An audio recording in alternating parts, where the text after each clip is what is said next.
The session is called to order. May I request the Honorable MP Shaikh Abdul Wahab Pak to lead the invocation.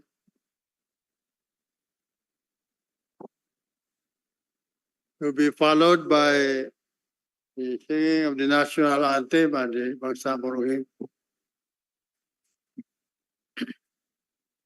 أعوذ بالله من الشيطان الرجيم بسم الله الرحمن الرحيم اللهم صل وسلم على سيدنا محمد وعلى آله وصحبه أجمعين ربنا ظلمنا أنفسنا وإن لم تغفر لنا لنكونن من الخاسرين ربنا إننا سمعنا مناديا ينادي للإيمان أن آمنوا بربكم فآمنا ربنا فاغفر لنا فإنك أنت الغفور الرحيم وارحمنا فإنك خير الراحمين اللهم لا تدع لنا ذنبا في هذا المقام إلا غفرته ولا مريدا إلا شفيته ولا هما ولا غما إلا فرجته ولا مريدا إلا شفيته ولا حاجة من حوائجنا في هذه الحياة إلا أن تنال قضايا وصلى الله وسلم على سيدنا محمد وعلى آله وصحبه أجمعين سبحان ربك رب العزة عما يصفون وسلام على المرسلين والحمد لله رب العالمين.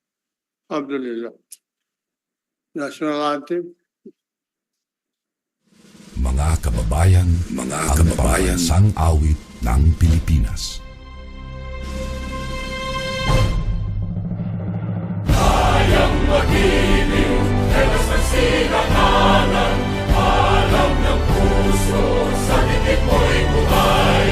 Lupang hinirang, tuyag ka ng magiting, sa manlulupin, di ka pasisigil, sa nagatang tutok sa simoy at sa langit mong pagaw, ay hinatang tula, kawin sa paglayang minamahal, ang isang ng matawag mo'y tagumpay na naghihingi, ang ito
seats. Before we proceed to the roll call, we are pleased to announce the presence of our new member, the Honorable Jamil Pagakwa.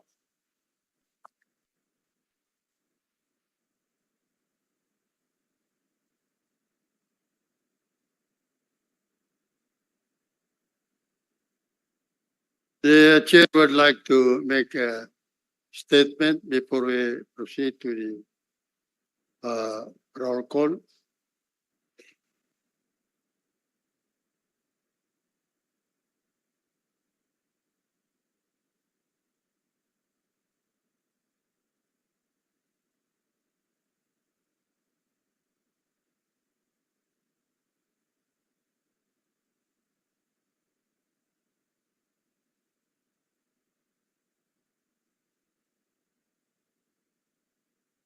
Bismillahirrahmanirrahim.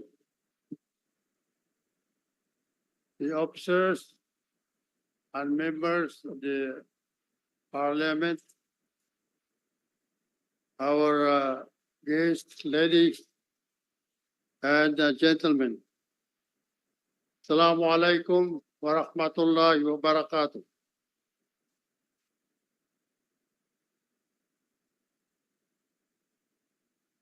Our nation is once again in the midst of a great debate for constitutional change.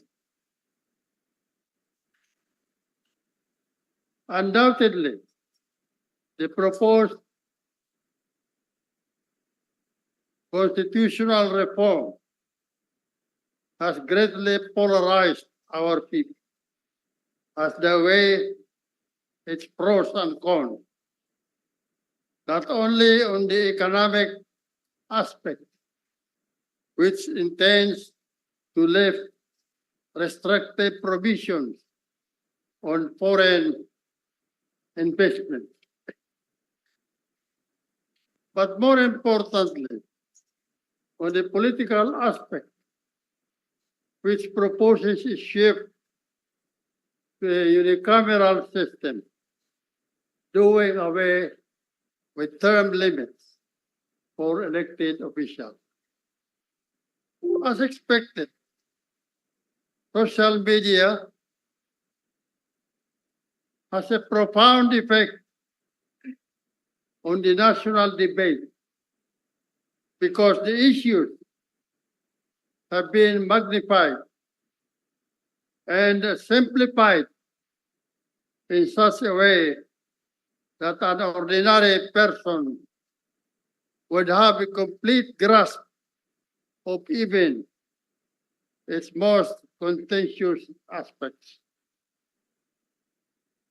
But as much as constitutional change should have been undertaken a long time ago, its importance has always been drowned out by sinister political motives. Thus, constitutional reforms have always been a failure to the detriment of our people and nation. Here in the Bangsamoro homeland, we seem to entertain a passive stance on this matter, and rightly so, because we are more concerned with pressing matters that directly affect our people and region. In the Bangsamoro Parliament, we have not made a united stand, certainly because we are still in the thick of debates to enact remaining landmark legislation for the autonomous region. We barely have time to finish our mandated work, and many would say that it would be an unnecessary distraction if we engage in the national debate that would probably fizzle out in the coming months. Be that as it may, I honestly think that as Bangsamoros, we are as equally invested as our fellow Filipinos in actively participating in the discussion of constitutional reform. This is because there is an urgent need to institutionalize or constitutionalize the present form of the Bangsamoro government for the proposed revision in the Constitution. Genuine autonomy is undoubtedly the best way to solve internal conflict in the Bangsamoro region and propel its economic development for the benefit of our nation. Thus, it is our duty to ensure that our gains in the peace process are cemented in the proposed changes and not merely a subject of a legislative act. It is a fact that sometimes the fate of the Bangsamoro people depends on the whims and caprices of our national leadership. We make concessions, we haggle for a better deal, and literally dance the tune of their own music, simply because they have the power to make or unmake our autonomous government. We cannot forever rely on such executive and legislative liberality or generosity. What is therefore needed is to expand the scope of the powers of the regional government in the next constitution. I would like to see a clear share of the Bangsamoro in the utilization of national wealth and resources in our region. I would like to see clearly delineated powers and attributes, powers and authorities of the autonomous government that will avoid potential conflict with those of the national government. I would like to see the term asymmetric relations included in the Constitution, which concerns our relationship with the national government as defined in the present Bangsamoro Organic Law and grants us distinctive powers that are not available to other political subdivisions in the country. In short, I would like to see the barest minimum expanded powers of the regional government and the BOL reflected in the new constitutional franchise. Such inclusion will ensure the continuity of our plans and programs to achieve genuine peace and development for our people and homeland. Further, it will avoid unnecessary and lengthy political calisthenics with the national leadership before we are granted rights and privileges that are in the first place rightfully ours. But more than that, my colleagues, we can share our experience in the Bangsamoro Parliament with the proponents of the shift to unicameral system. We have a solid 5 years of experience in the modified parliamentary system of government in the Bangsamoro. And I can say that we have mastered its art as well as the imperfect science of its dynamism. Our outstanding performance in Parliament can readily attest to our excellent proficiency. Our parliamentarians, although most have little or no experience in lawmaking, have delivered what is expected of them and even more. Their real qualification is their sincere desire to help their fellow Filipinos and establish a just, peaceful, and developed Bangsamoro society. Such is the hope that our forebears nurtured and our legacy to the future generation. This is the reason, this is the lesson that we ought to teach our counterparts in the national government. Despite the divisive effects of charter change, there is still hope for reforms if we sincerely sit together and find a solution to our problem.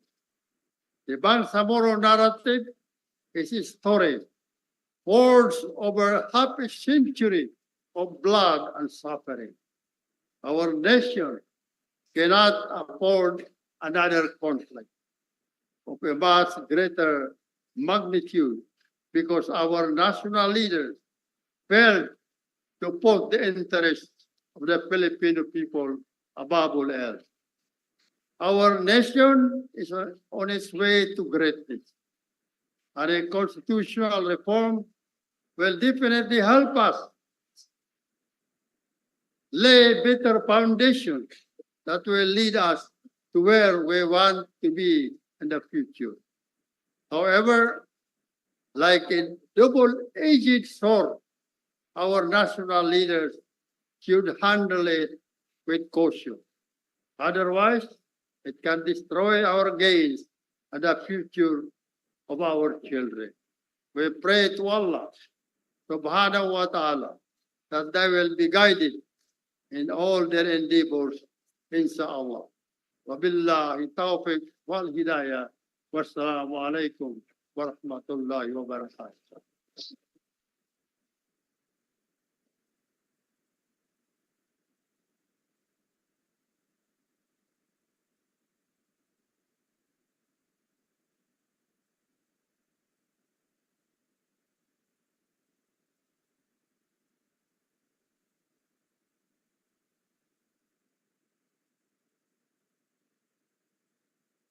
Roll call.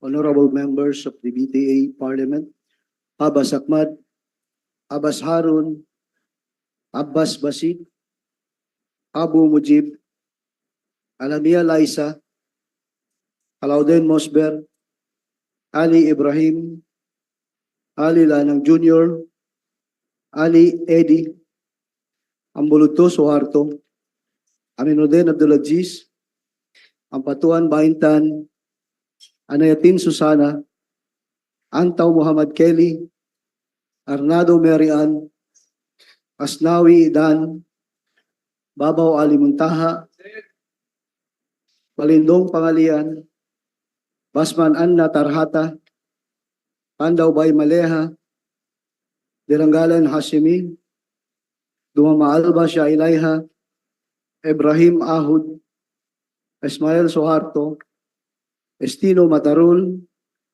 Kayak Abdullah, Gera Edward, Haji Abdullah Khalid, Hasim Abdullah, Hasan Hatimil, Iqbal Muhager, Ismail Rasul, Jajuri Raisa, Jakilan Muslimin, Chikiri Al-Bakil, Kahalan Den Martin, Karon Faisal, Lim John Anthony, Long Benjamin, Long Don Mustafa, Lorena Jose, Makakuha Jamel, Makapaar Abdullah, Makasalong Marjani, Makatanong Amrosi, Maglangit Tarhata, Malik Hamid, Mantawil Baileng, Mastura Eshak, Matalam Japar Apollo Mikael, Mawalil Amil Bahar,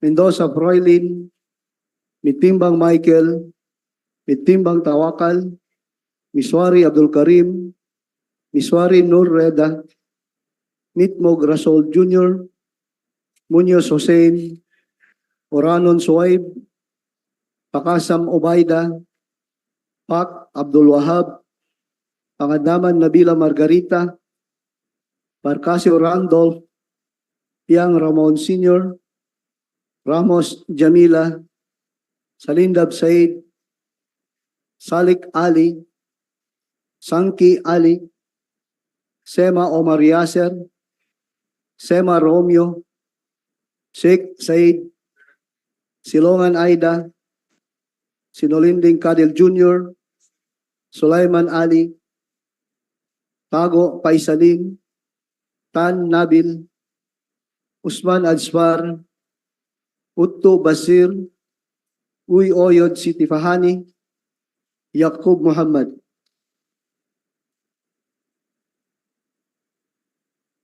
Bismillahi wa bihi nasta'in. Assalamualaikum warahmatullahi wabarakatuh. Mr. Speaker, with 41 members of the Parliament responded to the call, we certify the presence of quorum in today's session. Thank you, Mr. Speaker.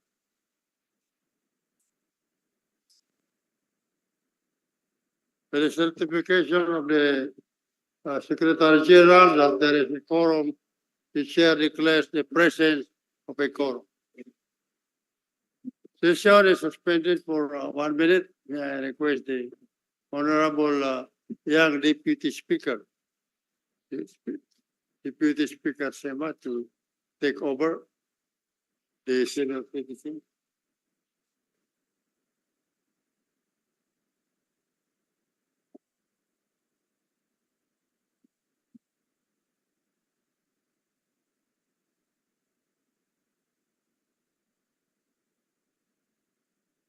Session resumes. Floor leader, what is your pleasure? Assalamualaikum. Good afternoon, fellow members of the Parliament, and my courtesies to our very active Speaker of the Parliament. I would like to congratulate our Speaker for that very inspiring message that will once again put the Bangsamoro agenda in the national discourse on the charter on charter change. So thank you for that guidance, Mr. Speaker. And before I proceed, Mr. Speaker, may I join us all in welcoming our new member of the Parliament, MP Jamil Balang Makakuwa. Welcome, MP. Welcome. And may I also recognize and acknowledge our guests in the gallery who are here with us. We have guests from the office of MP Gayak, from Sultan Kudarat Islamic Academy, Ms. Laila K. Abdul Aziz and Norain Ibrahim. May we please stand to be recognized. Welcome. And we have with us from the University of Southern Mindanao, Ms. Norhamin Sanglupan. Mr. Norhamin Sanlupan. So welcome. Thank you.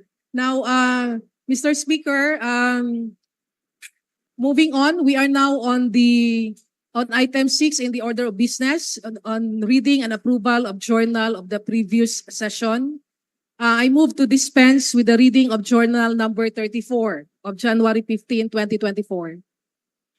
There is a motion from the floor to dispense with the reading of the journal number 34 of January 15, 2024. It has been seconded. I'm hearing no objection. The motion is approved. I move to approve journal number 34 of January 15, 2024, Mr. Speaker. There is another motion from the floor to approve the journal of January 15, 2024. It's been seconded. Hearing no objection, the motion is approved. Moving on to the order of business, item number 6, reading and item number 7, reference of business. May I request the Secretary General to read the bills on first reading from item number 1 up to number 5. The secretariat is directed to read the title and name of authors of the bills on first reading from item 1 to number 5, including the name of the authors and co-authors. BTA Parliament Bill number 217 titled An Act Providing for Bereavement Leave of 5 days with half pay to regular and contractual employees in public and private sector. Author Member of Parliament Romeo Sema. BTA Parliament Bill number 271 entitled An Act Creating the Municipality of Pilintangan in the Province of Lanao del Sur, providing funds therefore and for other purposes. Author Member of Parliament Ali Muntaha Babaw. BTA Parliament Bill number 272 entitled An Act Creating the Municipality of Raya Maging in the Province of Lanao del Sur, providing funds therefore and for other purposes. Author Member of Parliament Ali Muntaha Babaw. BTA Parliament Bill number 273 entitled An Act to Recognize, Develop, and Protect the Indigenous Peoples in the Bangsamoro Autonomous Region in Muslim Mindanao, strengthening the Ministry of Indigenous Peoples Affairs, appropriating funds therefore and for other purposes. Author, the Government of the Day. BTA Parliament Bill number 274 entitled An Act Converting UP Agricultural School in the Municipality of UP, Province of Maguindanao del Norte, into a university to be known as the Bangsamoro Tribal University, and appropriating funds therefore. Authors, Members of Parliament, Ramon Piang Sr., Mohagyar Iqbal, Eddie Ali, Suharto Ambuludto, Lanang Ali Jr., Muhammad Kelly Antao, Tawakal Mitimbang, Hasem Langgalan, and Suharto Ismail. Co-authors, Members of Parliament, Abdul Wahab Pak, Suhay Boranon, Ibrahim Ali, Royal Mendoza, Hatimil Hasan, Bay Maleha Candao, Jafar Apollo Mikhail Matalam, Michael Mitimbang, Susana Nayatin, Tarhata Maglangit, then Martin Kahalan, Yamila Ramos, Abdullah Gayak, Ali Muntaha Babaw, Said Sheikh, Mujib Abu, and Ali Sulaiman.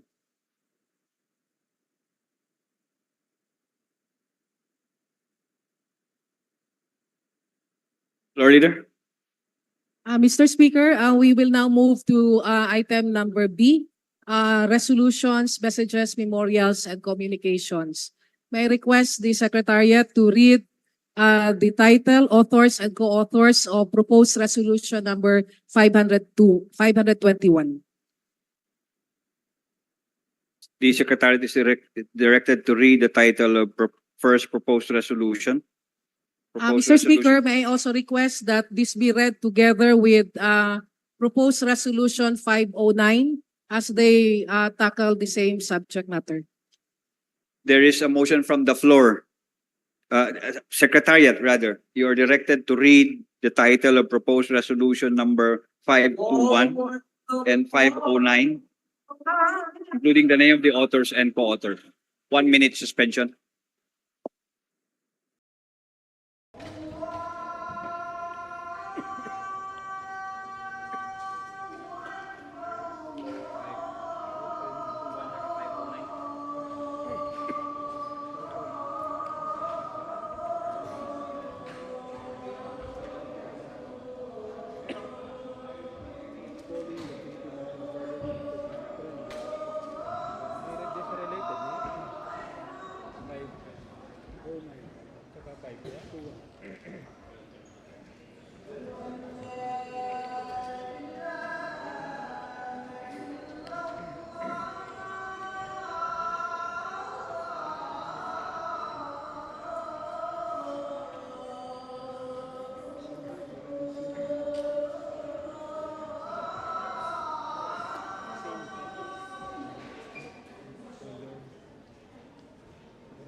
Session resumes. Secretariat, you're directed to read the title of the first proposed resolution, PR number 521. Its title and the name of the authors and co-authors, including proposed resolution number 509, including the name of the authors and co-authors. Proposed resolution number 521 entitled Resolution Expressing the Sense of the Parliament Supporting Charter Change to Resolve Constitutional Issues in the Implementation of the Comprehensive Agreement on the Bangsamoro that necessitates amendment of the 1987 Constitution. Authors, Members of Parliament Ahod Ibrahim, Muhagel Iqbal, and Pangalian Balindong. Co-authors, Members of Parliament Marian Arnado, Pailing Mantawil, Shailay Dumama Alba, Jamel Makakua, Lanang Ali Jr., Aida Silongan, Marjani Makasalong, Eddie Ali, Suharto Ismail, and Abdoma Hasim. Mr. Speaker, I move to consolidate resolution 521 and 509 and treat them as simple resolution. I so Yeah. move, Mr. Speaker. May we wait the Secretariat to complete the reading of the title of the next proposed resolution, the other proposed resolution.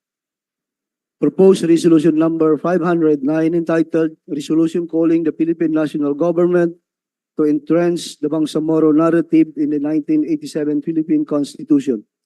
Authors, Members of Parliament, Pangalian Balindong, Omar Yasser Sema, Nabil Tan, Faisal Intago, Hatimil Hasan, Eddie Ali, Randolph Farcasio, Susana Anayatin, Baintan ng Patuan, Ben Martin Kahalan, Benjamin Loong, Adspar Usman, Ali Muntaha Babaw, Abdul Karim Miswari, Nur Reda Miswari, Romeo Sema, Faisal Karon, Albakir Jikiri, Muslimin Jakilan, Hamid Malik, Basir Utu, Muhammad Kelly Antaw, Japar Apollo Mikael Matalam, Michael Medtimbang, and Siti Fahani Oyod.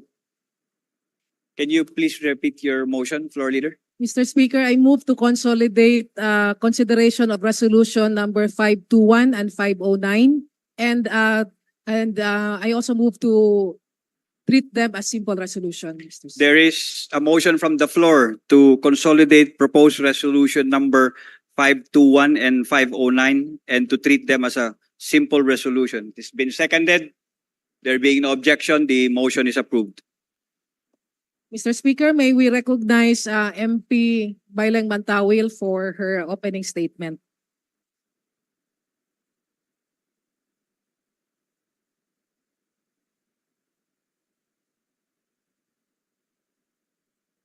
The lady from Cotabato City is recognized. Yes. Thank you, Mr. Speaker. Bismillahirrahmanirrahim.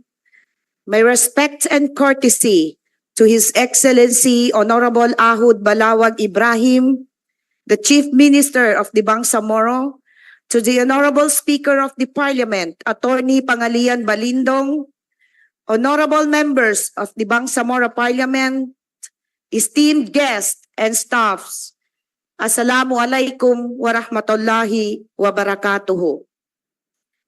As we stand on the precipice of history, we are confronted with a choice that will shape the future of our people for generations to come.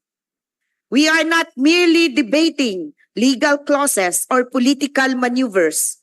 We are grappling with the very essence of our existence, our identity, and our aspirations for self-determinations. The Bangsamoro Autonomous Region in Muslim Mindanao is not just a political entity. It is the culmination of decades, nay, centuries of struggle and sacrifice and unwavering resilience. It represents the hopes and aspirations of our people who have endured centuries of marginalization, discrimination, and injustice. Since the signing of the Comprehensive Agreement on the Bangsamoro in 2014, we have made significant strides towards peace and reconciliation. The enactment of Bangsamoro Organic Law was a milestone, a testament to our collective commitment to forge a path towards a brighter, more inclusive future. Yet despite of our progress, there remain obstacles that threaten to derail our journey towards lasting peace and genuine autonomy. Constitutional issues loom large, casting a shadow of uncertainty over our aspirations. We find ourselves bound by the constraints of a legal framework that fails to accommodate the complexities of our unique historical context. This time has come for us to confront these challenges head on. We cannot afford to remain shackled by the limitations of the past. We must seize this moment, this opportunity to chart a new course for our people, one that is grounded in justice, equality, and respect for our inherent rights. Charter change is not merely a technical exercise. It is a moral imperative. It is a declaration of our unwavering commitment to the principles of peace, justice, and reconciliation. It is a reaffirmation of our collective resolve to build a society where every voice is heard, every right is respected, and every dream is within reach. I stand before you today not just a member of the Parliament, but as a daughter of the Bangsamoro, a guardian of our heritage, and a steward of our future. I urge each and every one of you to join me in this noble endeavor, to lend your voices to the chorus of hope and determination that echoes across our land. Let us send a clear and unequivocal message to the world that the Bangsamoro people will not be denied the rightful place in the annals of history. Let us stand together as one united voice and declare our unwavering support for charter change to resolve the constitutional issues that hinder the full implementation of the Bangsamoro peace agreements. Together, we can overcome any obstacle, scale any mountain, and build a future that is worthy of our children and our children's children. Let us seize this moment with courage and conviction, knowing that our actions today will shape the destiny of our generations yet unborn. In closing, let me reaffirm our commitment to the principles of peace, justice, and reconciliation. Let us work tirelessly towards the attainment of genuine and lasting peace and development in the Bangsamoro region, in accordance with the aspirations of our people and the principles enshrined in the peace agreements. Thank you, honorable members, for your attention and your unwavering commitment to our shared cause. Together, let us write a new chapter in the story of the Bangsamoro, a chapter of hope, of resilience, and of triumph against all odds. Mabuhay ang bagong Pilipinas, pagpalain ang Bangsamoro. Wassalamualaikum warahmatullahi wabarakatuh.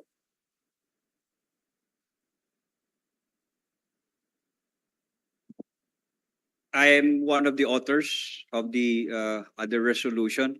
Probably I will give my statement later when the deliberation has already been consolidated. Okay. So thank you, Mr. Speaker. With that, I move to open the period of interpellation. If there are no more interpellators, floor leader. Mr. Speaker, we have two. We have two. May I recognize? May we recognize MP Don Loong? The gentleman from Sulu is recognized.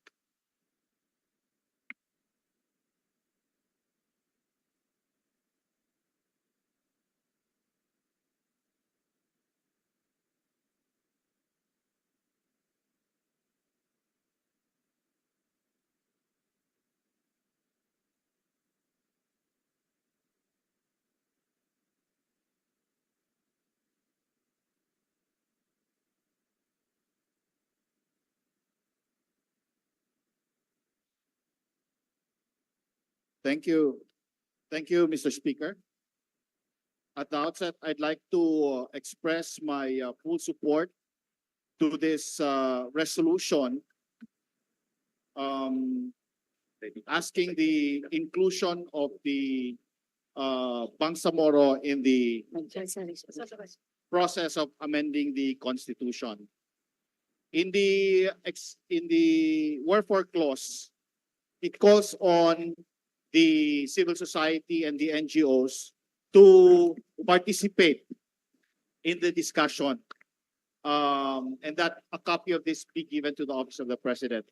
I would like to be clarified, in case this discussion on the amendment of the Constitution is pushed forth, and the Bangsamoro would be raising the issues about the power sharing agreement, the Sharia justice system, the policing in the Bangsamoro, delineation of powers of regional and national.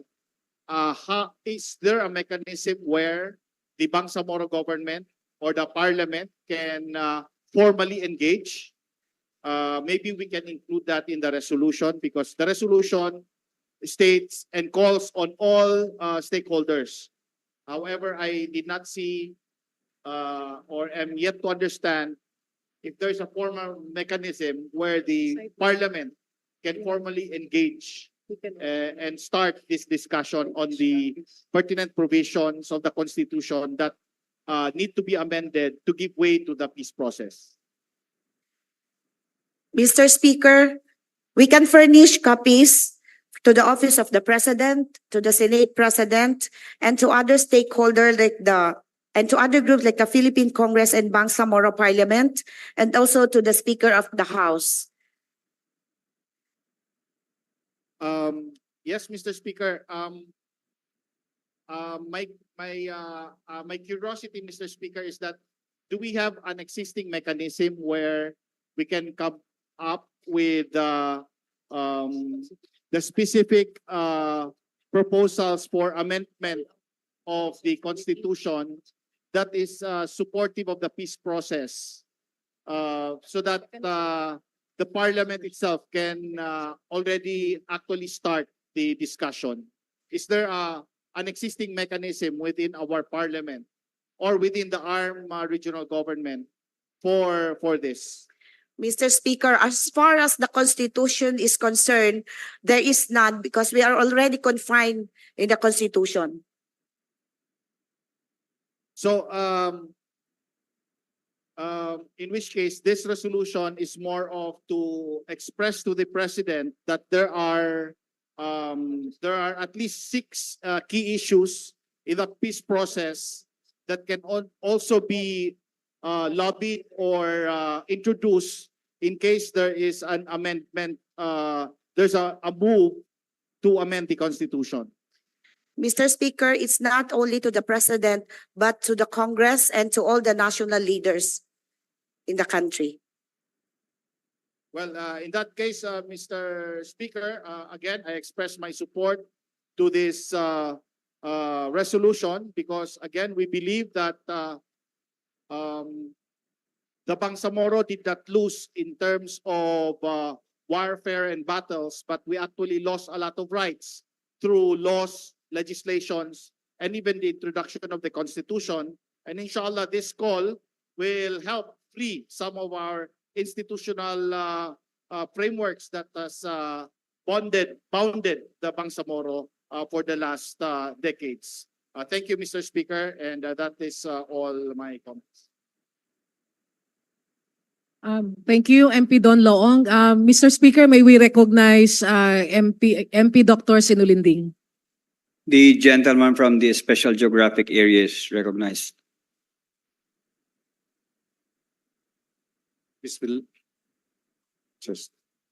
Bismillahirrahmanirrahim. To all our esteemed colleagues, to the Speaker, Chief Minister, Deputy Speakers, floor leaders, Assalamu alaikum warahmatullahi ta'ala wabarakatuh. In the media recently, we see the headlines talking about constitutional change. And at the outset, I would like to give my full support to this plan in the inclusion of Bangsamoro issues in the constitutional change if this call will prosper in the national level. Why? In the first place, Mr. Speaker, we would like to assure that what we have gained will be written in the laws of the land and not to be changed whenever there is a change in the government. And with this, I fully support the call of our Honorable Speaker of the Parliament, Attorney Pangalian Balindong, and the call of our Chief Minister, along with other authors of this measure. With that, Mr. Speaker, we see a brighter future and assured our children to have an equal share in opportunity in this government. With that, Mr. Speaker, I have no question about the presentation, but I would like to commend the sponsoring honorable member of the Parliament of this resolution, along with all the authors and co-authors, that this time is a ripe time for us to assert what we want for our region and for our people. Thank you very much, Mr. Speaker. Wabillahi taufiq wal hidayah. Wassalamu alaikum warahmatullahi ta'ala wabarakatuh. Thank you, Mr. Speaker. May we recognize MP Babaw. The gentleman from Lanao del Sur is recognized. Thank you very much, Mr. Speaker, Madam Floor Leader. I just want to raise some questions pertaining to this resolution number 521 and 509. My first question is, as presented, we heard in the media that what is being proposed to be amended by Congress is the economic provision of the Constitution. Now, this resolution, these two resolutions, Mr. Speaker, is of political in nature. Magkakaroon ba ito ng effect dun sa pinag-uusapan sa Congress that they will only propose for the amendment of the economic provision of the Constitution? So if we approve this resolution, or whether I am not objecting for the approval, but what will be the effect? Kasi political issue ito, Madam Proponent.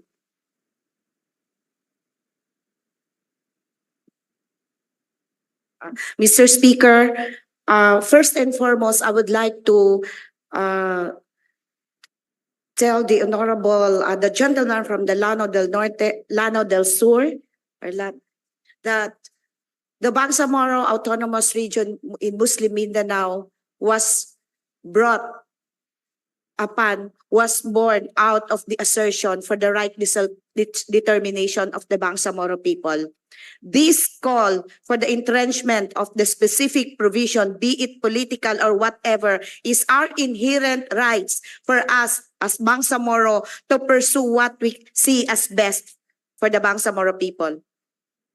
Mr. Speaker, even without this resolution, the matter of self-determination, the guarantee is already enshrined in our Constitution pursuant to Article 10 of the Constitution, saying that there shall be an establishment of an autonomous region in Muslim Mindanao. This is there already. So, number two question, Mr. Speaker, what shall we do with that existing section, Article 10 of the Constitution if we pass this? Will it amend that provision? It's already guaranteed in the Constitution, the establishment of the autonomous region in Muslim Mindanao. Ano ba ito? Mapapalitan ba yung provision yan? Are we urging Congress to amend, remove that phrase, and instead, ito ipapalit natin? It's already guaranteed, Mr. Speaker. Mr. Speaker, this call that is not that the Constitution cannot answer is the following reason: the power sharing agreement that defines what is reserved to the national government, what is exclusive to the Bangsamoro government, and what is concurrent powers to both. Number 2, the Sharia justice system. Number 3, policing in the Bangsamoro. Number 4, supervision and control of the regional government over its local government units. And number 5, the delineation of powers of the constitutional bodies vis-a-vis regional government. Number 6, qualification of the chief minister. These are the outstanding issues that Mr. Speaker, what the gentleman from Lanao del Sur have said that the Constitution cannot guarantee with. Mr. Speaker, that statement from the gentle lady from Maguindanao does not answer my question. Because my question, as I will repeat, it's already enshrined in the Constitution, pursuant to Article 10, the establishment and creation of the autonomous region in Muslim Mindanao. So why do we have to pass this resolution when it's there already, Mr. Speaker? I think, you're going to answer, Floor Leader? Yes, if I may add to the question, to the explanation, I think of our experience over the years, insofar as Article 10 of the 1987 Constitution is concerned, is that it is a very narrow framework to accommodate the peace formula that we have agreed in the peace agreements. And so over and over again, we have encountered so many questions of unconstitutionality of the peace agreements from the MNLF, from the final peace agreement up to the comprehensive agreement on the Bangsamoro, because our constitution, particularly the provision on the autonomous region in Muslim Mindanao, is a very narrow legal framework that cannot accommodate the provisions, the legal formula that were agreed upon in the peace process. And Floor Leader. We are Floor trying Leader. to expand it now. Will you just answer the question, yes or no, if the ARMM as provided in the Constitution will be amended by our 1987 proposal? Constitution, Mr. Speaker. We do not know yet what will happen because there is a process of amendment that can open all of this. And so we cannot also dictate. What we are saying under this resolution is that we want to contribute. We want to participate in the conversation on charter change so that the conversation will not be only limited to the economic provision, but it should also include the peace provisions which we have already achieved in the peace process. Gentlemen and ladies, I believe the statement of the speaker a while ago is too clear to be mistaken. I think all our efforts will lead really, if the charter change will proceed, would really lead to an amendment of the 1987 Constitution, particularly Article 10. And our call is to entrench the Bangsamoro in the 1987 Constitution. Definitely, there will be an effect in the amendment. Mr. Speaker, I think my question is not answered yet. Because my question is already enshrined in the Constitution. The creation, establishment of an autonomous region in Muslim Mindanao. If we pass this, give it to Congress, the House and the Senate, will it replace Section Article 10 of the Constitution, which is already there? Papalitan ba natin yun? Ito ba ipapalit natin? Because remember, before I finish my questioning, Mr. Speaker, the very reason why Republic Act 11054 was created is because of a constitutional basis pursuant to Article 10. Kung wala yan, wala tayong autonomy. So, ang tanong ko, ito ba, pag pinasa natin, papalitan natin yung sinasabi ko? Will it automatically replace the phrase that in Article 10, saying that there shall be an establishment of autonomous region in Muslim Mindanao? It's already there. Are you going to specifically say that you will now mention the Mr. comprehensive- Speaker, we are not going to delete that provision. We are here to propose amendments to further entrench the Bangsamoro peace process. And so, for example, we are not going to recommend to abolish the autonomous region in Muslim Mindanao. In fact, we are going to strengthen it by adding the powers that we have agreed and achieved in the peace process, like the Bangsamoro policing, that is not included in the autonomous region powers. So we want to have that to be clearly stated so that the autonomous region will have police powers. So that this is one. Second is we also want to be very clear that we will have a clear powers on the Sharia justice system, which is not also very explicit in the 1987 Constitution. So we want this to be added under that provision, but we are not going to abolish the autonomous region precisely because that is already recognized that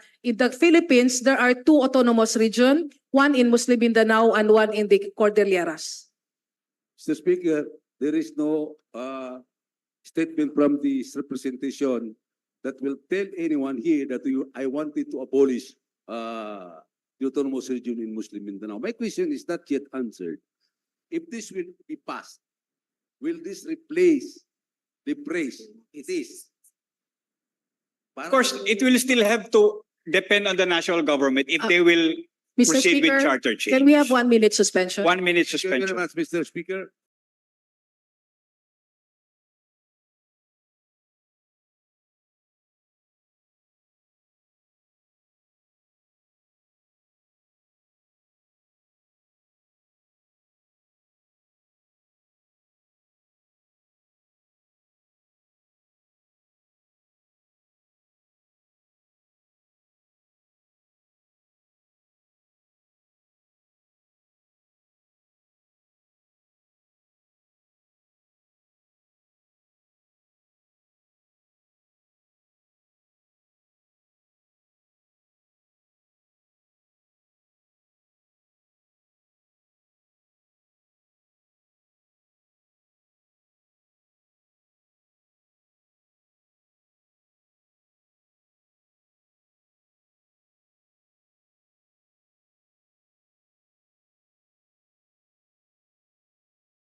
Session resumes. Who is the next interpellator? Yeah, the gentleman from Lanao del Sur. Now, I was satisfied with the explanation of this good speaker. But my proposal now is instead of retaining the word autonomous region in Muslim Mindanao, I would like to strongly propose to add another letter, which is B, Bangsamoro Autonomous Region in Muslim Mindanao. And then I fully support the passage of this resolution. Thank you very much, Mr. Speaker. Thank you, Mr. Speaker. May we move to our next interpellator, Attorney Suharto Ambulodto. The gentleman from Cotabato City and Northern Kabuntalan is recognized. Thank you. Bismillahirrahmanirrahim. Assalamualaikum warahmatullahi ta'ala wabarakatuh. Thank you very much, Mr. Speaker. Can you please increase the audio of the gentleman from Lanao del Sur? Di naririnig. I think, gentlemen. From Cotabato City and Northern Kabuntalan, rather. Thank you, Mr. Speaker. Mr. Speaker, just to clarify, because the conversation appears to be intimating notions that may not have been propounded by the sponsors. So first and foremost, Mr. Speaker, just a concept. Can we be clarified as to whether the Constitution is a constraint to the full implementation of the comprehensive agreement on the Bangsamoro, such that we are intimating, or maybe not, that without an amendment of the Constitution, there can be no exit agreement hereafter, Mr. Speaker? Yes, Mr. Speaker. The lack.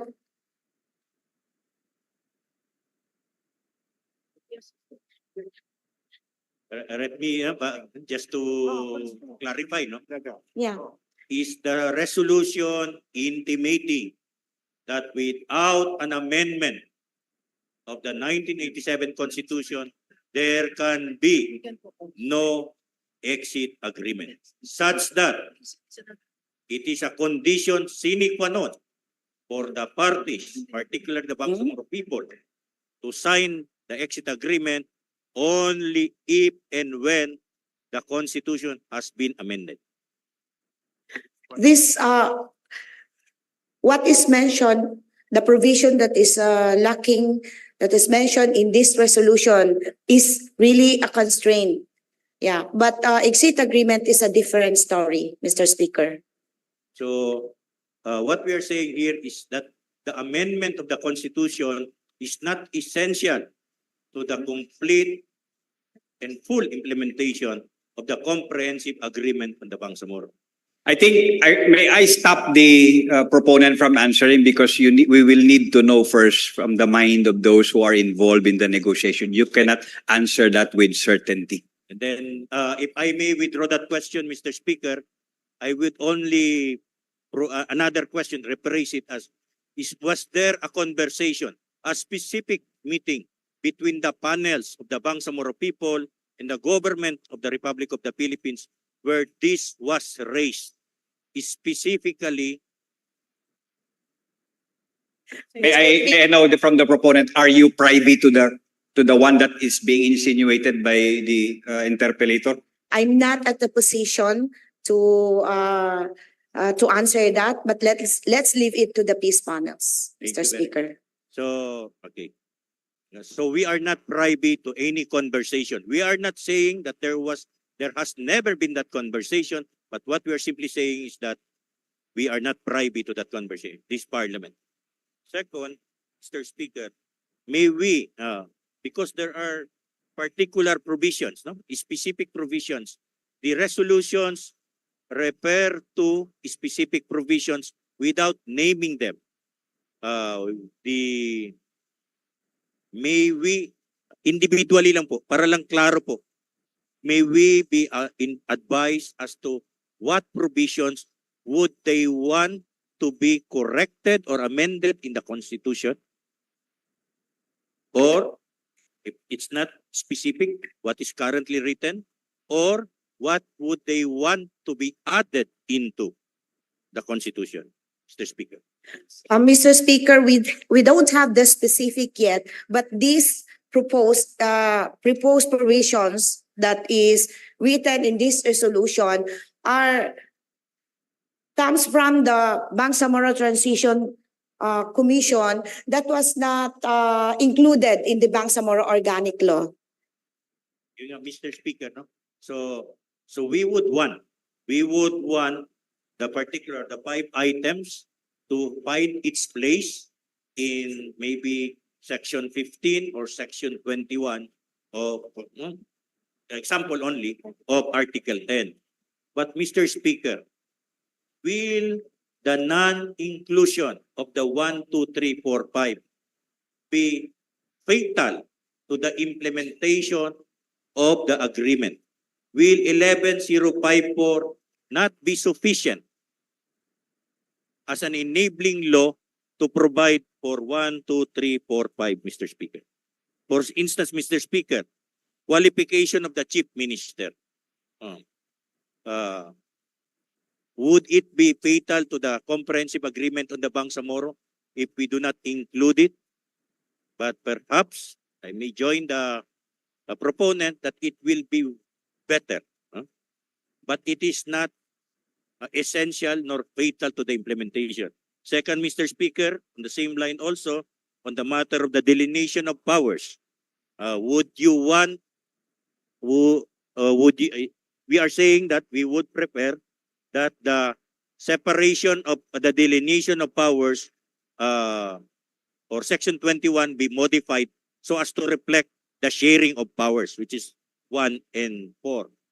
Ganun lang po yung ating gustong ibig sabihin, Mr. Speaker. Mr. Speaker, I will answer the first question to regarding if it's fatal. No, for the time being, it's not fatal because we are already implementing what was in the Bangsamoro Organic Law. But if there is a chance for us to improve and strengthen what we have now, so this is the charter change is a golden opportunity for us to include those provisions that were not included, Mr. Speaker. So what we're saying, Mr. Speaker, we would prefer that these provisions be included in the Constitution, but it is not it's not a sine qua non for the full implementation of the final piece, because I want to erase any notion that may have been created by the resolution that some provisions of our comprehensive agreement of the Bangsamoro, the framework agreement of the Bangsamoro, nor the consensus points be unconstitutional. Kasi baka biglang may mag-isip na meron tayong nilagdaan na isang agreement na hindi pala sang-ayon sa ating saligang batas, kaya kailangan nating baguhin ang saligang batas. Wala naman po yata tayong sinasabing gano'n. Ang gusto lang po natin, mapalakas palalo yung entrenchment ng ating peace agreements, kaya gusto nating ipakita ito. Mr. Speaker, just want to be very, very clear about it, that there is nothing in the comprehensive agreement of the Bangsamoro that is unconstitutional, nor would be fully implemented if there is no constitutional amendment. Mr. Speaker, Madam, I also like to thank the sponsors. Thank you. Maraming salamat. Yes, thank you, Mr. Speaker. The proponent may sit down. No more interpellators. We have 2 more. Yeah. May I recognize MP Kelly Antaw, and then to be followed by our last interpellator, MP Susana Anayatin. The other gentleman from SGA is recognized. Thank you, Mr. Speaker. Bismillahirrahmanirrahim. Assalamualaikum warahmatullahi wabarakatuh. This is not an interpellation, but it's a manifestation of support. Itong resolution na ito, ang aking paniniwala ay ito na po ang kasagutan sa minsan sinasabi ng ating mga leader that we have already only achieved 85% ng ng aspiration ng Bangsamoro. So ito na ang pagkakataon siguro na yung another 15% na supposed to be, yun ang nagusto ng mga Bangsamoro ay magkamit natin sa pamamagitan ng constitutional change. So sa akin po, ito na siguro ang pagkakataon dahil mismo sa BOL ay nasabi diyan na mayroon committee diyan na magkakaroon para sa constitutional amendments. So palagay ko ito na ang panahon na ma-realize natin itong sinasabi diyan sa provision ng BOL na yan at ang sa ating pong framework agreement on Bangsamoro. So for this, I am expressing my full support to this resolution. Thank you so much. Thank you, Mr. Speaker. The gentleman from Dato Udin Sinswat the lady from Dato Udin Sinswat Maguindanao is recognized.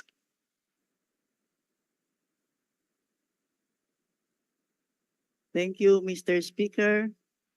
Good afternoon, everyone. Assalamualaikum. I am member of the Bangsamoro Transition Commission 2. We have a mixed emotion when the BOL was passed by Congress. Bakit? Sapagkat karamihan sa nag-react, maraming reaction about that the BOL is watered down, that the BOL is diluted. Wala namang perfect na batas talaga. Nalungkot kami kasi alam namin maraming provision ang tinanggal. And these provision are spelled out today in this session hall, yung 5 points. Now, napapanahon na nga. Ito na yung panahon na pwede tayong mag-participate ulit upang yung mga natanggal na yun na provision na labis namin ikinalungkot ay maibalik. Naging kontento na lang kami, sabi ni Sir IQ, Sir Iqbal. Habang maliit yung manok, alagaan natin para lumaki. So yun po, doon na lang kami naging kontento sapagkat yung mga leader mismo ng MILF tinanggap at nakontento in the meantime on the provision that we were able to put into the BOL. So yun po, diluted and watered down. Yun ang sumalubong sa amin na reactions. Hindi pa kami nakauwi sa Cotabato. Kaya nga, I strongly support these two resolutions sapagkat alam ko na walang permanenteng batas. Pwede pa nating i-improve ang BOL. Thank you, Mr. Speaker. Floor Leader. Mr. Speaker, I move to terminate the period of interpellation. There's now a motion from the floor to terminate the period of interpellation. It's been seconded. The motion is approved. I move to open the period of amendment. There's now a motion from the floor to begin the period of amendment. May we request the Secretariat to please flash the Resolution 521?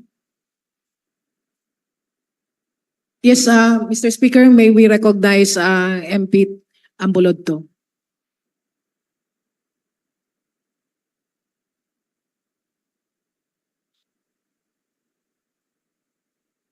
Thank you, Mr. Speaker.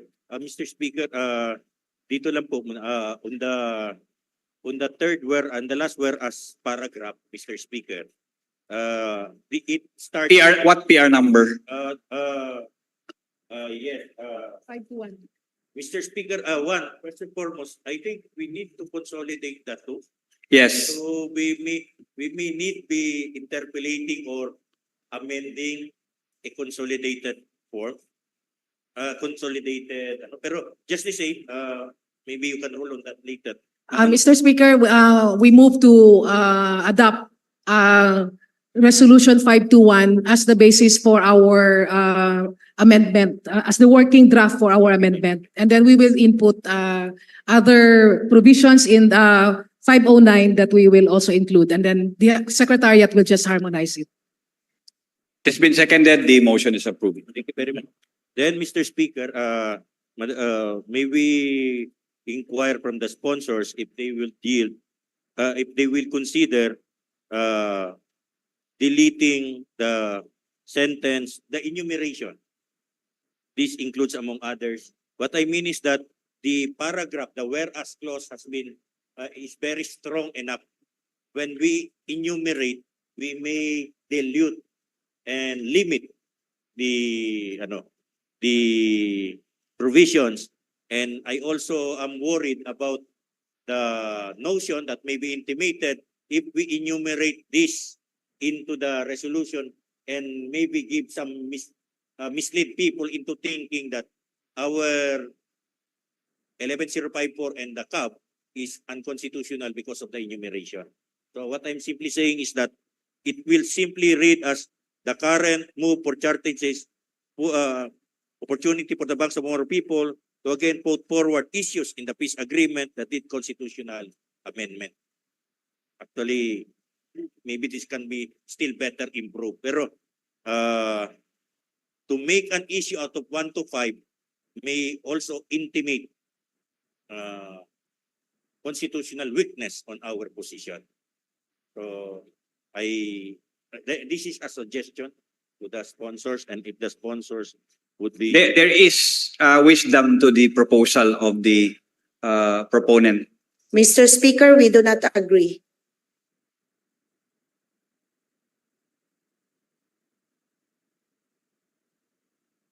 do not agree, when I would most respectfully request the proponents to consider once again the suggestion.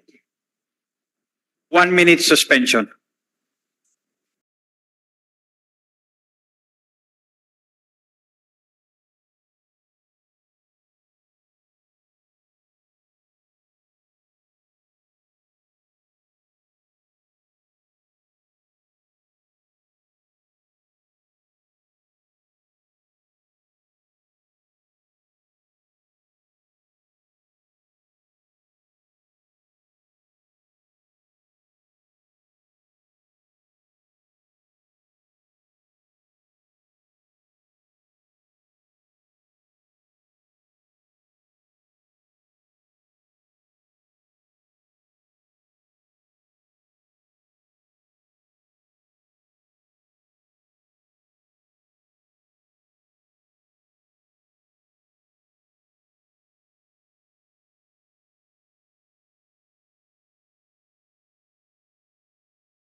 Any other proposed amendment? There being none, floor leader, I think we need to terminate and the deliberation. Mr. Speaker, there being no other amendment, I move to terminate the period of amendment. There is now a motion to terminate the period of amendment dealing with the consolidated resolutions. It's been seconded. The motion is approved. Mr. Speaker, I move to approve Resolution 521 and 509 subject to style. Before I rule on the motion, may I make a brief statement, floor Yes. leader? Yes, Mr. Speaker. Thank you. Yeah, I believe today is a truly historic occasion, truly historic session for the BTA Parliament. We have been given an opportunity to participate in a matter that is being discussed right now at the national level. And I think nothing is more clear than the statement of the speaker a while ago that we are now given the opportunity to entrench the Bangsamoro, the 1987 Constitution. And this is historic enough for us who have been witness to the struggle of our leaders, those who have participated in the struggle. We are now seeing our dreams being realized, that there is a possibility that the Bangsamoro will be fully entrenched in the 1987 Constitution. And I join the Chief Minister, I join the authors of PR Resolution number 521, I join the esteemed Speaker of the Parliament in his call for the support to the charter change being waged by the national government. Thank you. Mr. Speaker, this is in addition to your statement. Mr. Speaker, we already terminated the period of No, this is not an interpellation. I just want to add something to the statement of the good speaker. I will give you 1 minute. Just 30 seconds is enough, Mr. Speaker. I would like to propose that the Parliament will now organize a committee that will deal with these people in Congress so that our sentiment will be properly and adequately represented in Congress. So that is my proposal that addressed to the Speaker and your presiding officer to organize a committee composed of maybe lawyers to negotiate with Congress. Thank you very much. I think, Floor Leader, before I rule on the motion, can you please reopen the period of amendment, because we need to include in the reference that this matter be referred to the Philippine Congress Bangsamoro Parliament Forum. That's already included, Mr. Speaker. It's already included. Yes, to include in the submission of this resolution the Philippine Congress Bangsamoro Parliament Forum. I think the concern of the gentleman from Lanao del Sur is now settled. This can be referred to the PCBPF. Thank you. Now, there is now a motion on the floor to approve the consolidated resolutions number 521 and 509 subject to style. It has been seconded. The motion is approved. Thank you very much, Mr. Speaker. And congratulations to our Speaker and to all the members of the Parliament. And we join the suggestion of MP Babaw that we will have we will create a team that will pursue this further. Now, Mr. Speaker, we will now proceed with item number 2, proposed resolution number 100.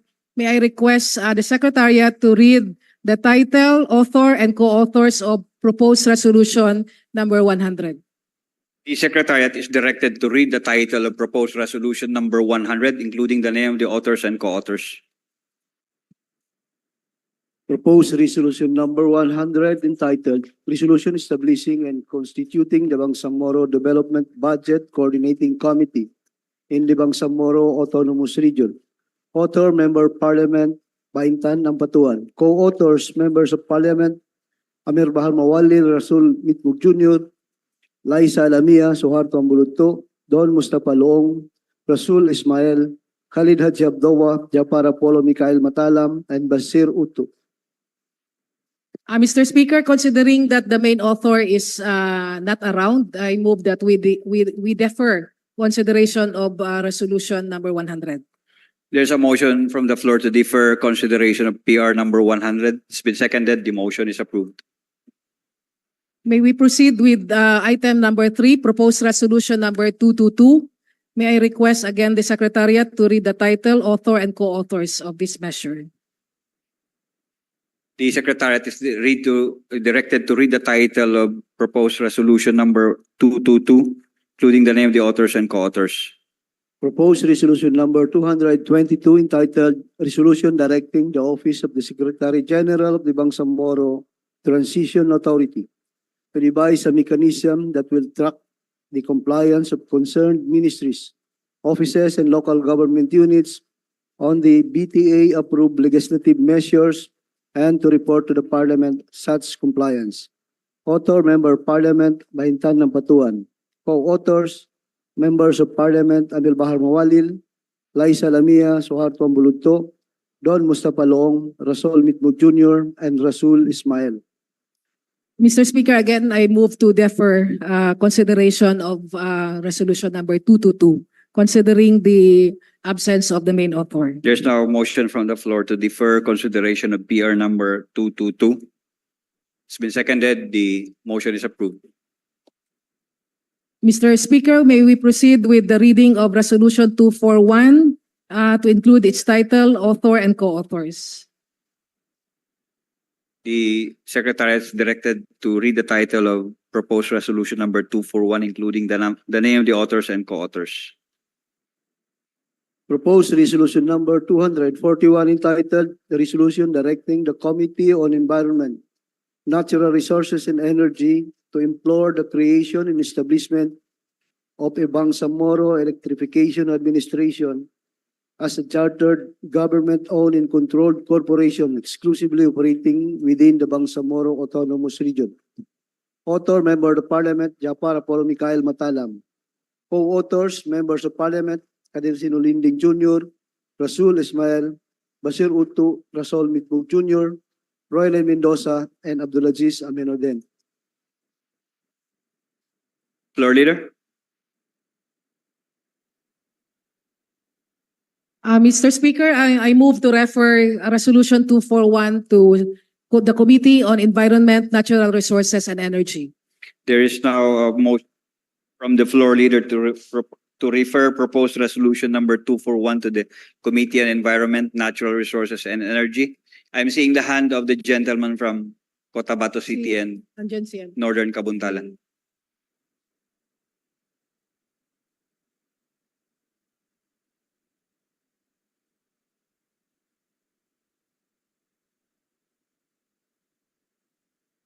Any second to the referral to the said committee? It has been seconded. The motion is approved. Mr. Speaker, may we move to the reading of proposed resolution 331? May we request the Secretariat to read the title, author, and co-authors? Secretariat, please read the title of proposed resolution number 331, including the name of the authors and co-authors. Proposed resolution number 331 entitled Resolution calling on the Ministry of Public Order and Safety to formulate and submit to the Office of the Chief Minister a regional integration program for rebel returnees, including the armed supporters and sympathizers of the Abu Sayyaf and other terrorist groups. Author, Member of Parliament, Don Mustafa Loong. Co-authors, Members of Parliament, Laisa Lamia, Bahintan ng Patuan, Rasul Mitmug Jr., Amir Bahar Mawalil, Suharto Ambuludto, Rasul Ismail, Benjamin Loong, Japar Apollo Mikhail Matalam, Abdul Karim Miswari, Jose Lorena, Abdulaziz Aminuddin, Jamila Ramos, Alspar Usman, Muhammad Kelly Antaw, Eddie Ali, Tawakal Mitimbang, Mujib Abu, Suhaib Oranon, Basir Utu, Bay Maleha Kandao, Michael Mitimbang, Dan Asnawi, and Al-Bakir Chikiri. Mr. Speaker, the main author is here and he has kindly requested that we immediately refer this to the appropriate committee. So I move to refer this to the Committee on Peace, Order, and Safety. There is a motion from the floor to refer proposed resolution number 331 to the Committee on Public Order and Safety. It's been seconded. The motion is approved. May we move to item number 6? May we request the Secretariat to read the title, the author and co-authors of proposed resolution 462. Secretariat, please read PR number 262, including the title, including the name of the authors and co-authors. Proposed resolution number 462 entitled A Resolution Creating a Technical Working Group for Tribal University Development to address the education needs of non-Moro indigenous peoples in the Bangsamoro region with appropriate funds thereof. Author, Member of Parliament, Roylin Mendoza. Co-authors, Members of Parliament, Susana Nayatin, Eddie Ali, Nurreda Miswari, Jamila Ramos, Muhammad Kelly Antao, and Tarhata Maglangit.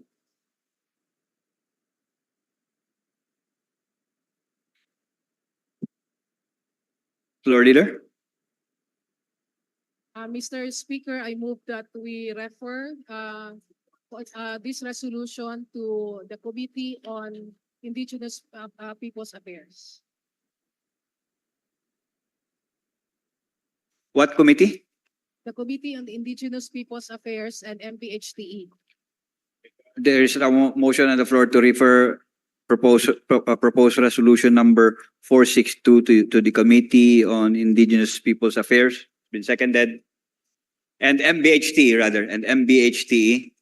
The motion is approved. CBHTE, Mr. Speaker. MBHTE.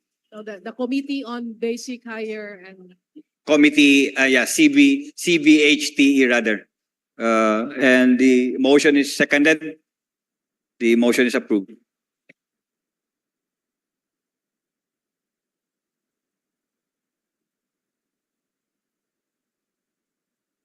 Mr. Speaker, may we move to item number 7, proposed resolution number 483.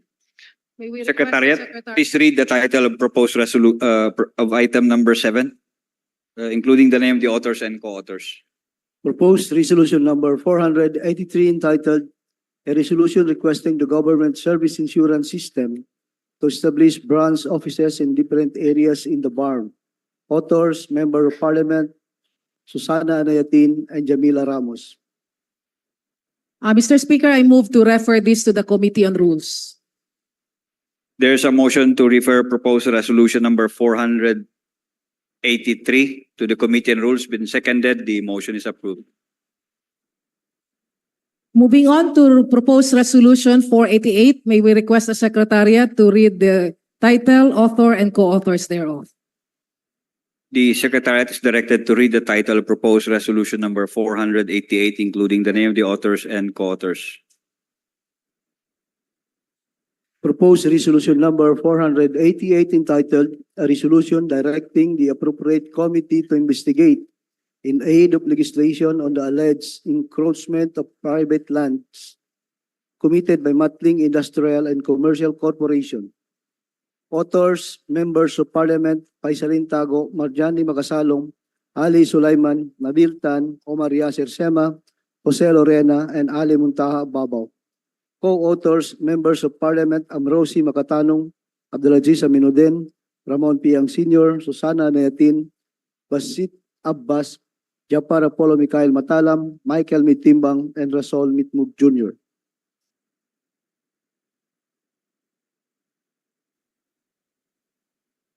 Mr. Speaker, I move to refer this resolution to the Committee on Agriculture, Fisheries and Agrarian Reform, and SENRE. There is a motion to refer proposed resolution number 488 to the Committee on Agriculture, Fisheries and Agrarian Reform, and to the Committee on Environment and Natural Resources and Energy. Any second? Hearing no objection, the motion is approved. May we move to proposed resolution number 500. May we request the Secretariat to read the title, author, and co-authors thereof.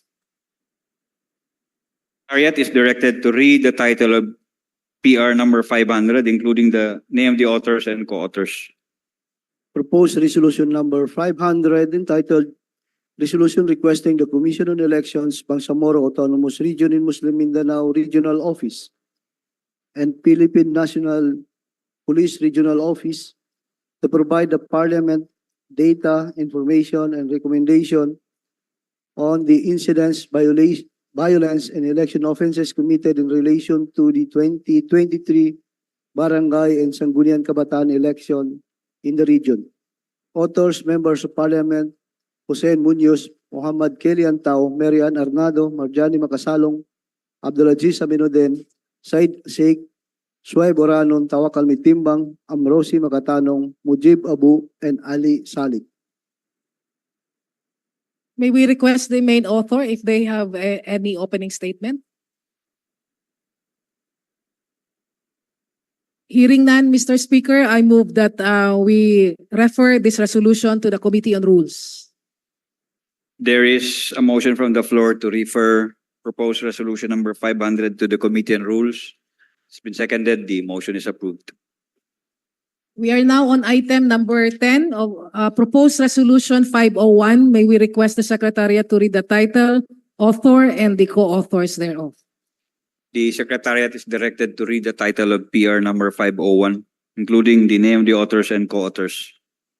Proposed resolution number 501 entitled Resolution commending President Ferdinand R. Marcos Jr. for establishing the Sitomia Wak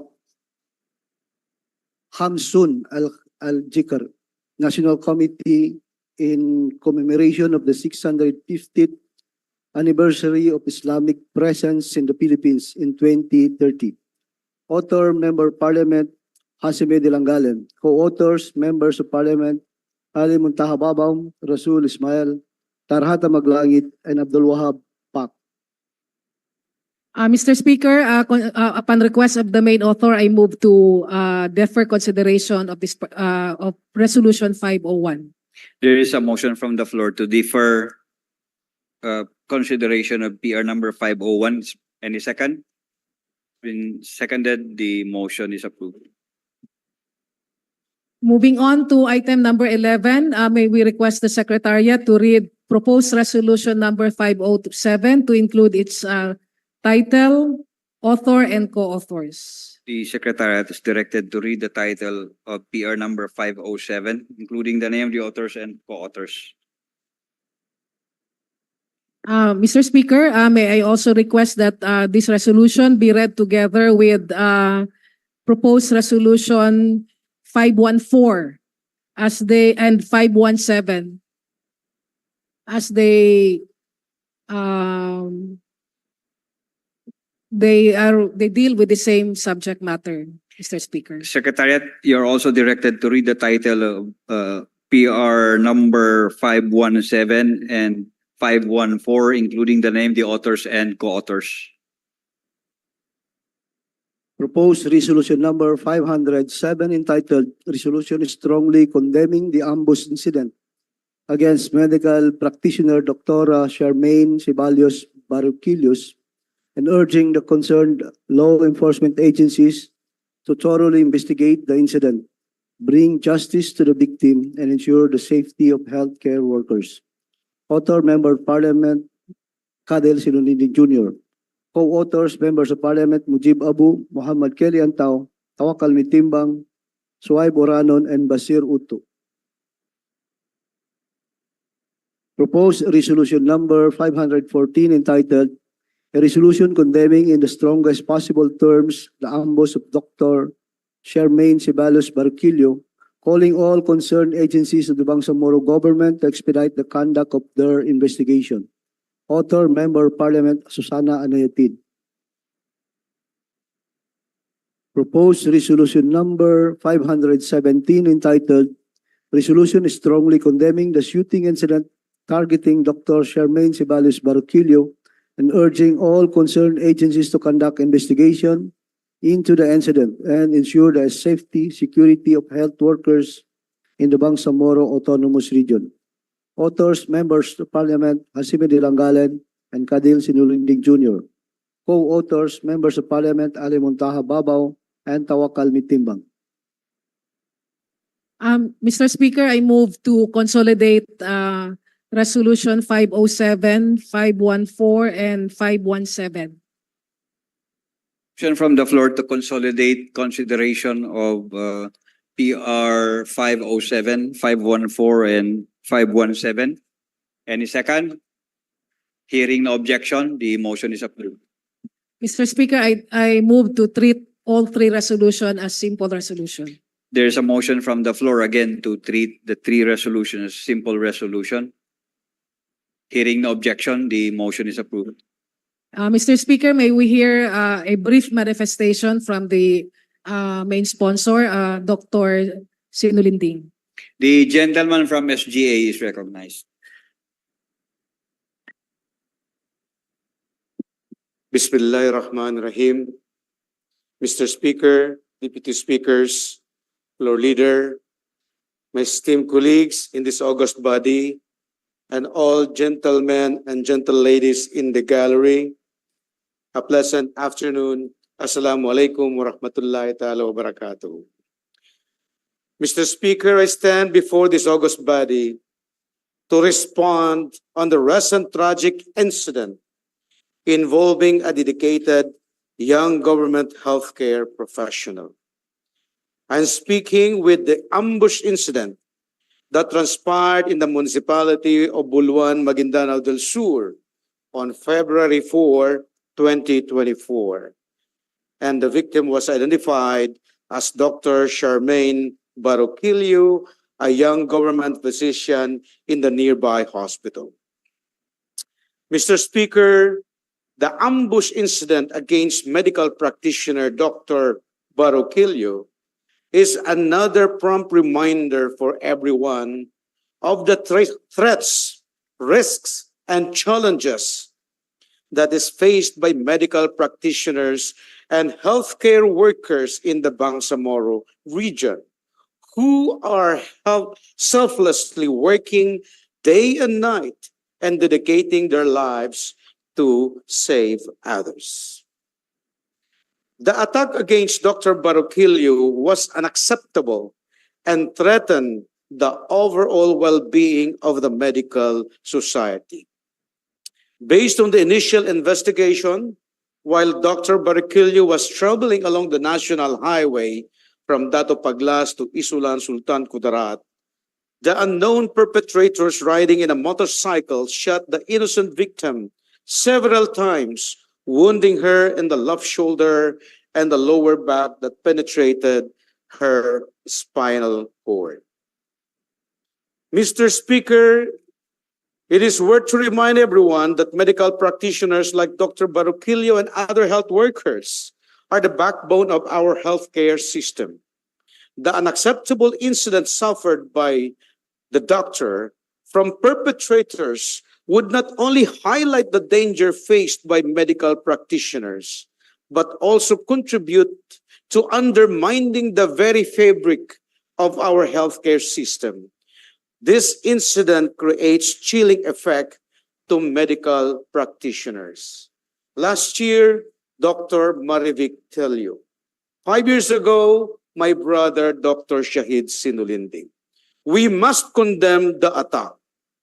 Mr. Speaker, with this consideration, I would like to urge each and every one of the members of this august body to support the resolution which filed strongly condemning the violent attack against the medical practitioner, particularly Dr. Barroquillo, and all other victims of criminalities in our region, and urge all concerned law enforcement agencies to thoroughly investigate the incident and bring justice to the victims and ensure the safety of healthcare professionals in the Bangsamoro region. We must not take for granted the incident. We must urge the law enforcement agencies to immediately address the similar incident in the region. We must also ensure that medical practitioners and healthcare workers are provided not only resources but also necessary protection and enhanced security to carry out their duties safely and effectively. With the support of law enforcement agencies and local government units, together we can work towards creating a safer and more secure working environment, not only for the healthcare professionals, but also to other professionals of our region.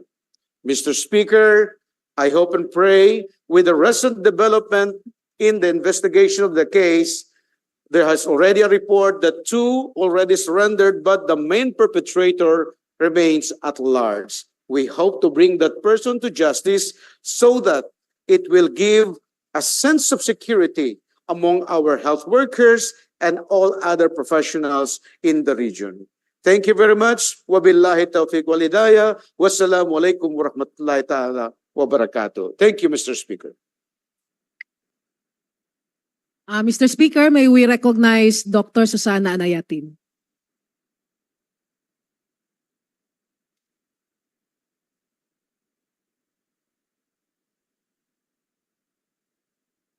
The lady from Latodin Sinswat Maguindana is recognized.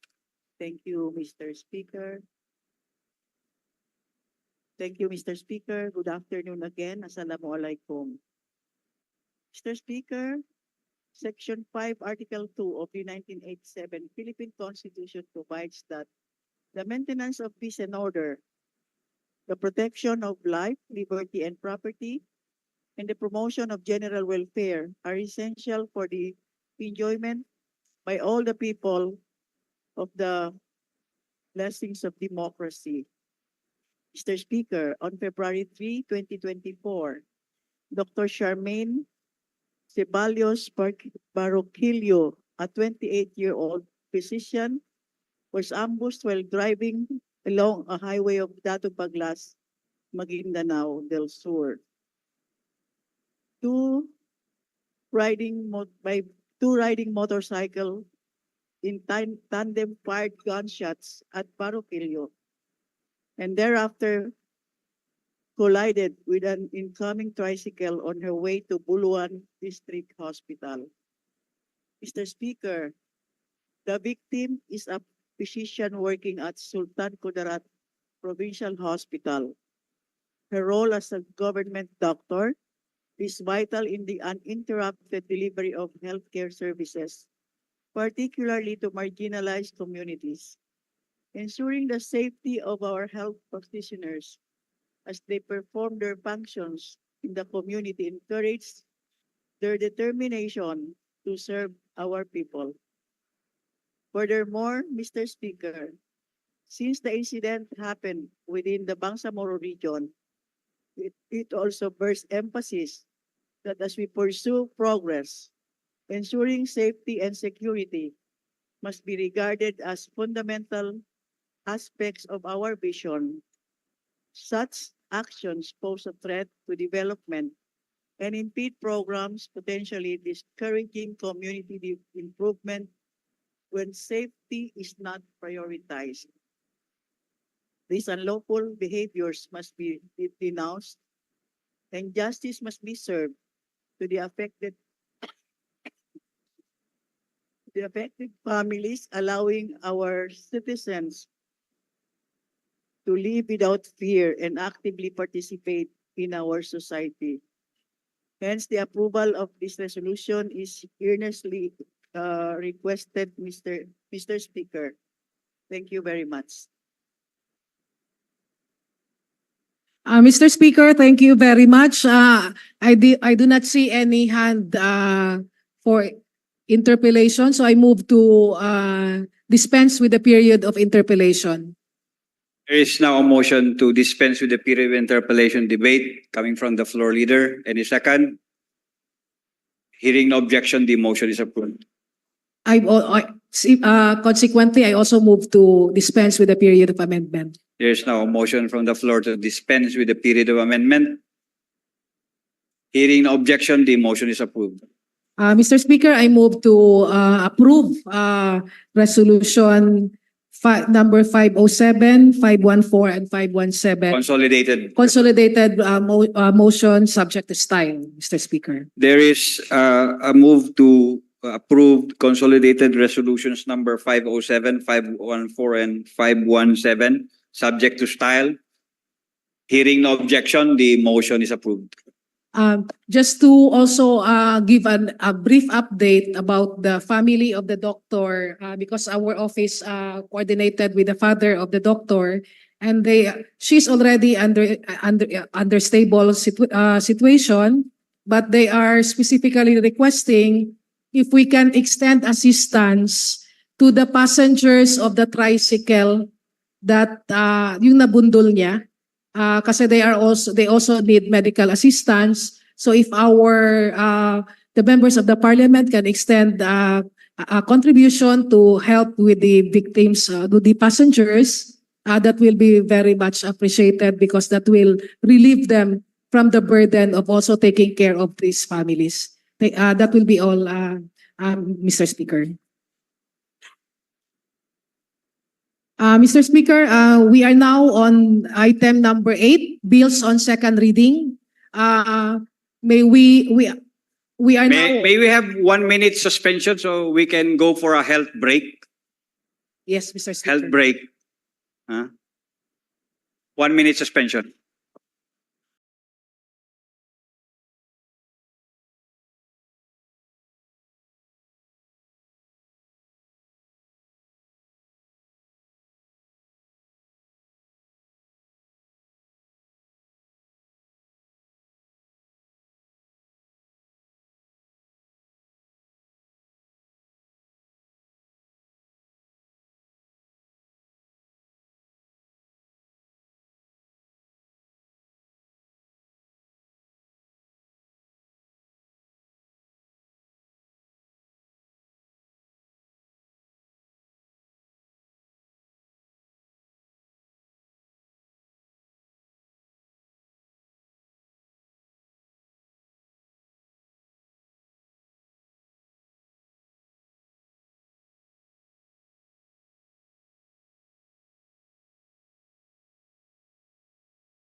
Mr. Speaker, we are now on the final agenda in the order of business.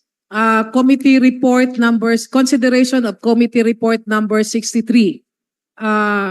May we enact creating the office of the Bangsamoro Mujahideen under special circumstance, defining its basic organizational structure, providing funds therefore and for other purposes. Author, the government of the day. May we recognize the chairperson of the Committee on Social Services and Development, together with the Committee on Finance, Budget and Management, to submit to present the committee report. The chair of the Committee on Social Services and Development is recognized. You may proceed with the committee report. A'udzubillahi minasyaitonirrajim. Bismillahirrahmanirrahim. My courtesies to the Speaker of the Parliament, the Deputy Speakers, and my colleagues. Our report for the committee report for the Bill number 44. Mr. Speaker, the Committee on Social Services and Development and the Committee on Finance, Budget and Management, to which were jointly referred BTA Bill number 44, introduced by the government of the day, entitled An Act Creating the Bangsamoro Veteran Mujahideen Mujahidat Affairs Office, defining its basic organizational structure, providing funds therefore and for other purposes, has considered the same and recommend its approval with amendments.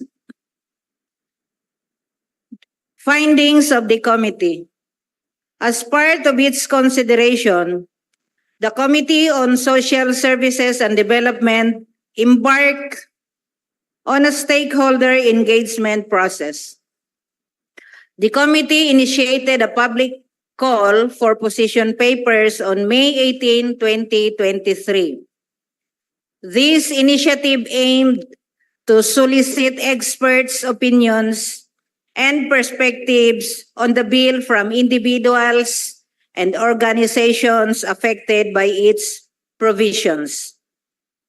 The public call for position papers was widely circulated through the BTA website and the online platforms, ensuring maximum outreach and participation. The committee received 27 position papers from diverse group of stakeholders and experts as of July 24, 2023.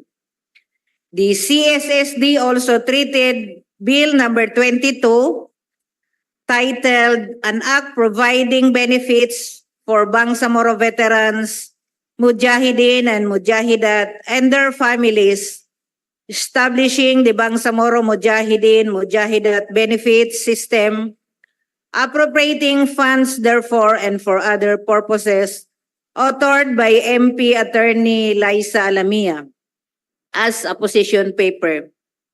The insights gleaned from these papers have been invaluable for the refinement of the BTA Bill number 44. In addition to the public call for position papers, the CSSD organized 5 public consultations on May 30, 2023 in the province of Lanao del Sur and Cotabato City, which were also attended by stakeholders from Maguindanao del Norte, Maguindanao del Sur, and the Special Geographic Area. On June 6, 2023, for the provinces of Sulu and Tawi-Tawi, then on June 8, 2023, for the province of Basilan.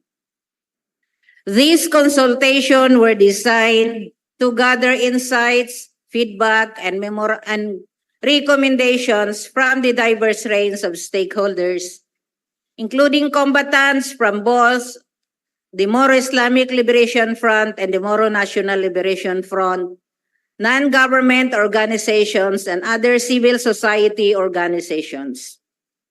The total attendees for this public consultation recorded to 1,095 participants all across the region.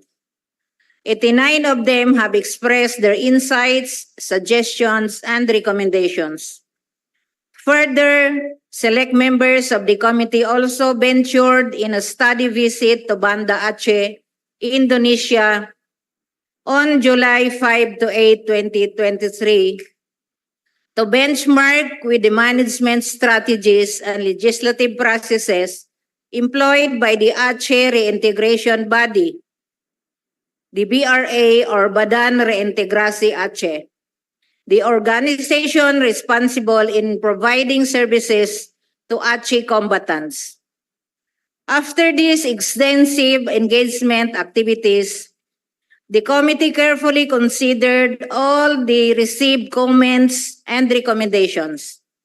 The committee evaluated and discussed each comment and recommendation in an effort to ensure that all stakeholders' voices were heard and considered during the deliberation of the said bill.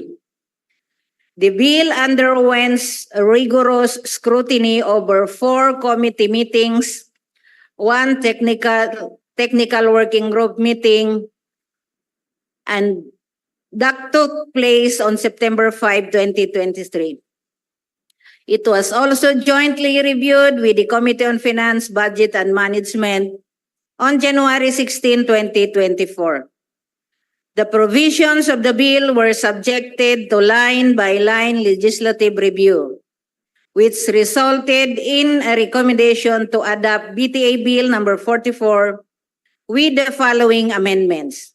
Number 1, in the title, the phrase Bangsamoro Veteran Mujahideen Mujahidat Affairs Office shall be stricken and replaced with Office of Bangsamoro Mujahideen under special circumstance, thereby amending the title to read as follows.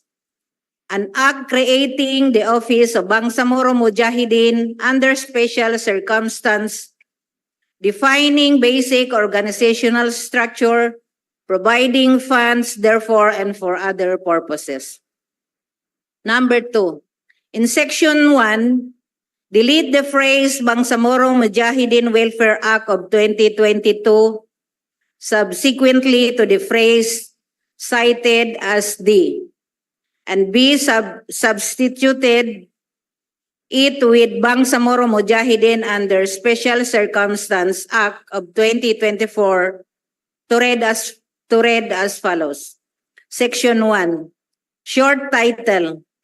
This act shall be known and cited as the Bangsamoro Mujahideen under Special Circumstance Act of 2024.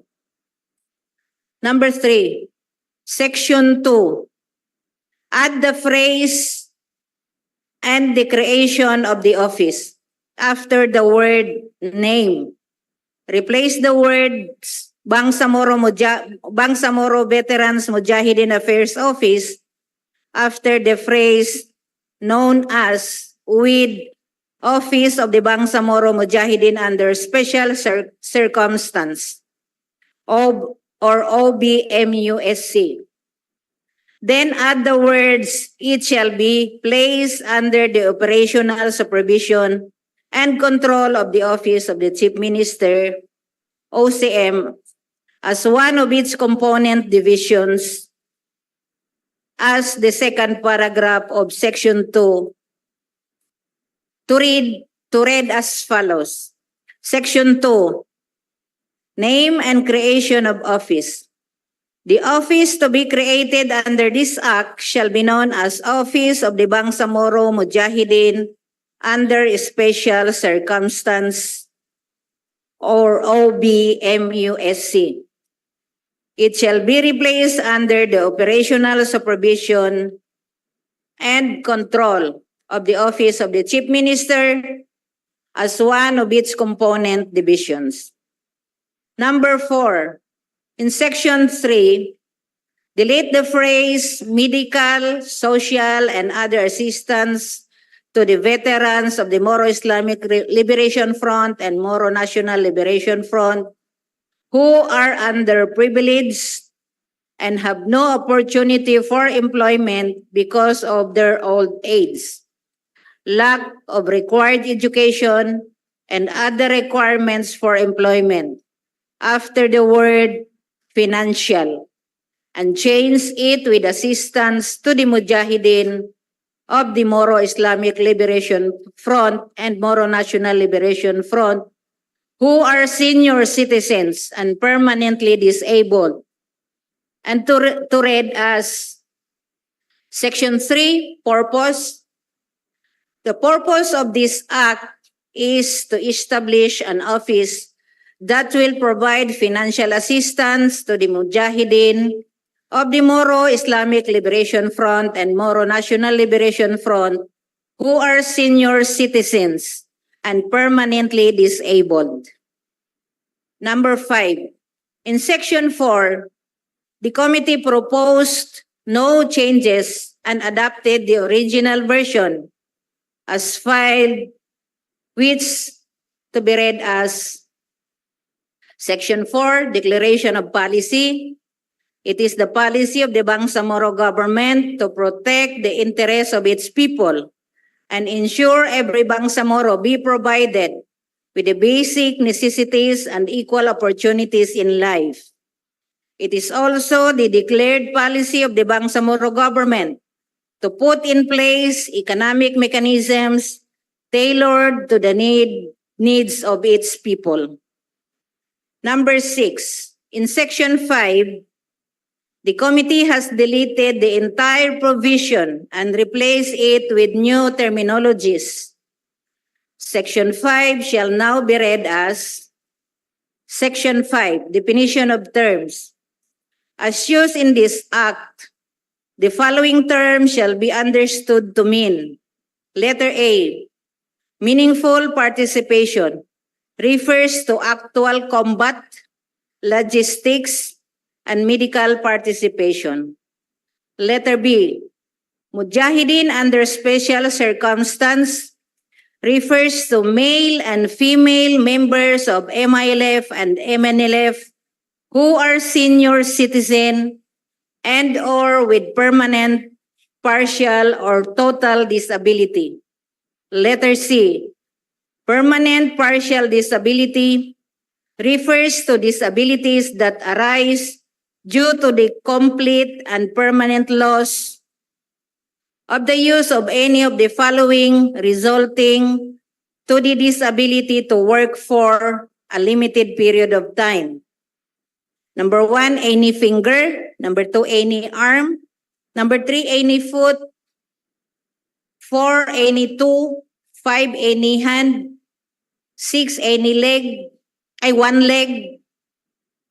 One hand, one leg. Number 7, one or both ears. Number 8, hearing of one or both ears. Number 9, sight of one eye. And number 10, such other cases as may be determined and approved by the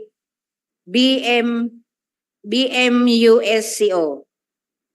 Letter D, permanent total disability refers to disabilities that are due to injury or disease causing complete, irreversible, and permanent incapacity that will permanently disable a member to work or to engage in any gainful occupation, resulting to loss of income.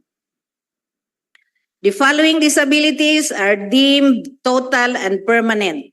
Number 1, complete loss of sight for both eyes. Number 2, loss of 2 limbs and or above the ankle or wrist. Number 3, permanent complete paralysis of 2 limbs. Number 4, brain injury resulting in incurable imbecility or insanity And number 5, such other cases as may be determined and approved by the OBMUSC. Letter E, underprivileged refers to the Bangsamoro Mujahideen who have an annual income of not more than 160,000 pesos.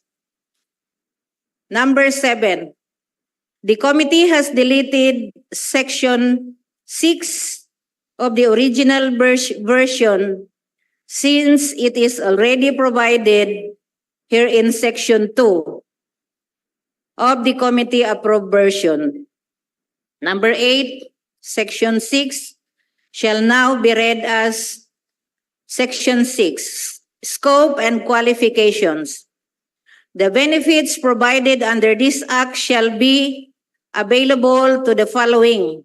Letter A, senior citizen who are at least 65 years old from the time of effectivity of this act, have meaningfully participated in the struggle for the right to self-determination of the Bangsamoro people between 1969 to 2014 for at least 20 years and are underprivileged. And letter B, permanently disabled mujahideen who have meaningfully participated in the struggle for the right to self-determination of the Bangsamoro people between 1969 to 2014 for at least 20 years and are underprivileged. Mujahideen who fall under paragraphs A and B shall be identified in either of the two insofar as the amount of the cash allowance is concerned. The benefits herein granted shall be lifetime and are non-transferable. Number 9, section 7 of the original version has been transferred to section 8 of herein committee approved version. Section 7 shall now be read as section 7, benefits and privileges. The mujahideen under special circumstance shall be entitled to receive a cash allowance of 3,000 pesos per month, which shall be released in the following manner. Letter A, for the first year of implementation, they shall be entitled to a lump sum amount of 36,000 pesos that represents the cash allowance for the whole year. And letter B, for the succeeding years, the cash allowance shall be released quarterly in a fiscal year. Number 10, section 8 of the original version has also been transferred to section 9 of herein committee approved version. Section 8 shall now be read as follows. Section 8, composition and organizational structure. The office of the Bangsamoro Mujahideen under special circumstance shall be headed by a director 2 and shall be composed of A, processing and validation section, B, benefit availment section, and C, monitoring and evaluation section. Number 11, section 9 of the original version has been reworded and renumbered as section 10 in the herein committee approved version. Thus, section 9 shall now be read as section 9, appointment. The director 2 shall be appointed by the interim chief minister for the term of 3 years without prejudice for reappointment. The appointment of the director 2 shall be on a yearly basis. Number 12, section 10 shall now be read as section 10, powers and functions. The office of the Bangsamoro Mujahideen under special circumstance shall perform the following. extend assistance as determined in this act to qualified beneficiaries. Letter B, maintain an updated list of register of qualified beneficiaries.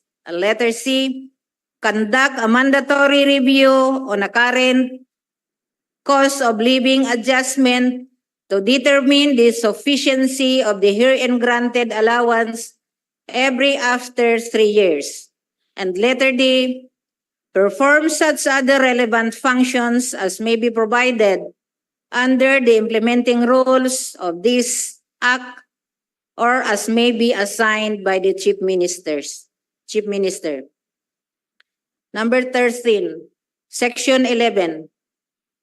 Section 11 of this original version, which prescribes the benefits and privileges of qualified beneficiaries, has been deleted as the committee intends to serve only those mujahideen who are at least 65 years old and be permanently disabled.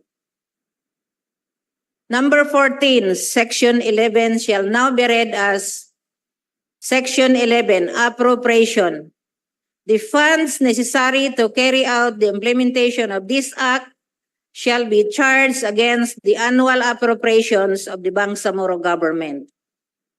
The amount of 500 million pesos shall be appropriated to support the initial implementation of this act upon its effectivity. Thereafter, such sums as may be needed for the continued operation of the created office shall be included in the Annual General Appropriations Act of the Bangsamoro or GAAB under the Office of the Chief Minister. Number 15, Section 13. The original version has been renumbered as Section 12 in the herein committee approved version. For consistency, delete Ministry of Public Order and Safety and replace it with the Office of the Chief Minister, as the committee agreed to put the supervision and control of the to-be created office under the OCM.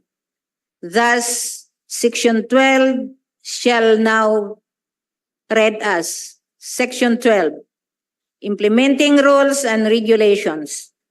The Office of the Chief Minister, in coordination with the Bangsamoro Attorney General's Office, shall create a technical working group to formulate the necessary implementing rules and regulations within 90 days from the effectivity of this act.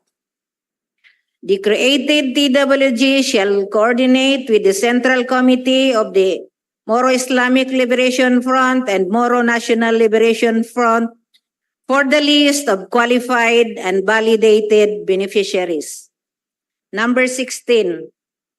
Section 14 is renumbered as Section 13 to read as Section 13, Separability Clause. Should any provision of this act be subsequently declared unconstitutional or illegal, the other provision not so affected shall remain in full force and effect.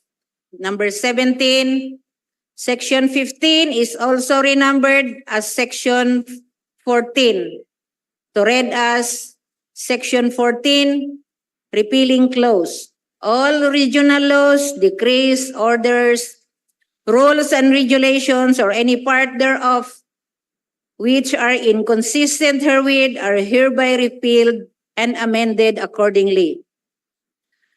Number 18, Section 15 is also numbered as Section 14 and to read as Section 15, Effectivity. This act shall take effect 15 days after its publication in the official gazette or a newspaper of regional circulation in the Bangsamoro Autonomous Region in Muslim Mindanao. Thank you very much, Mr. Speaker. Floor Leader. Mr. Speaker, I move to adopt Committee Report number 63 for deliberation. It's a motion coming from the floor to adopt committee report number 63 for deliberation.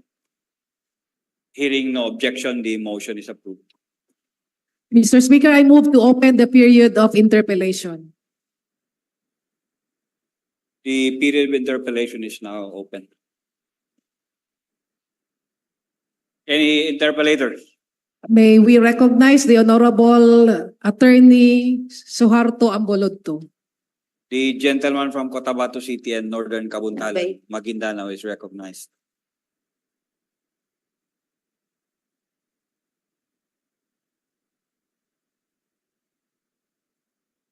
Thank you very much, Mr. Speaker.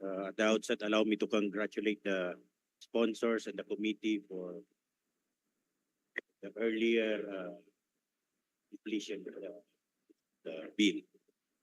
Again, I simply have some clarifications, Mr. Speaker. Well, Mr. Speaker, yung qualification first would be the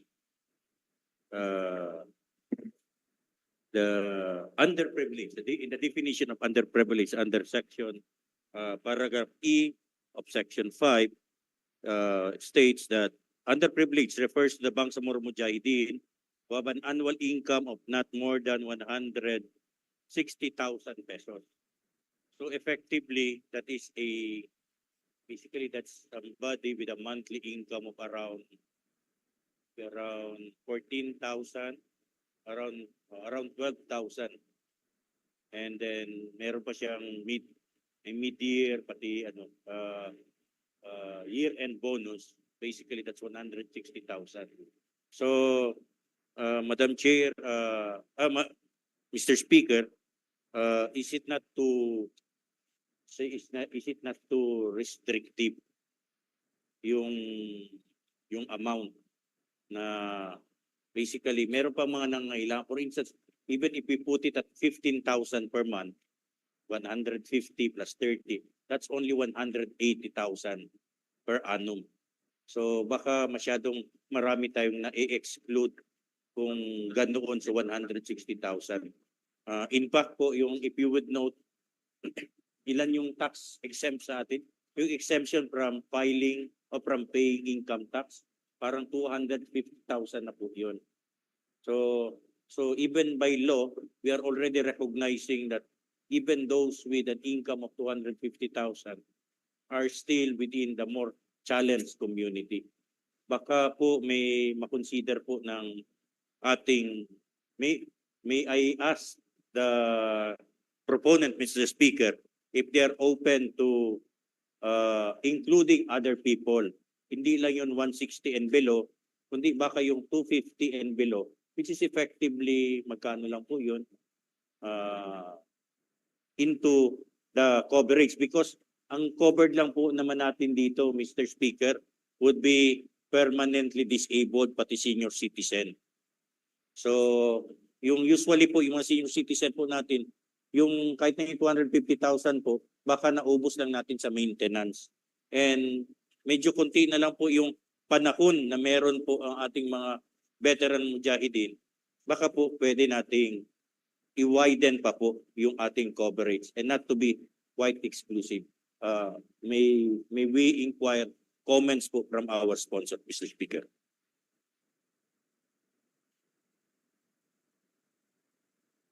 You may answer, Madam Proponent. Yes, Mr. Speaker.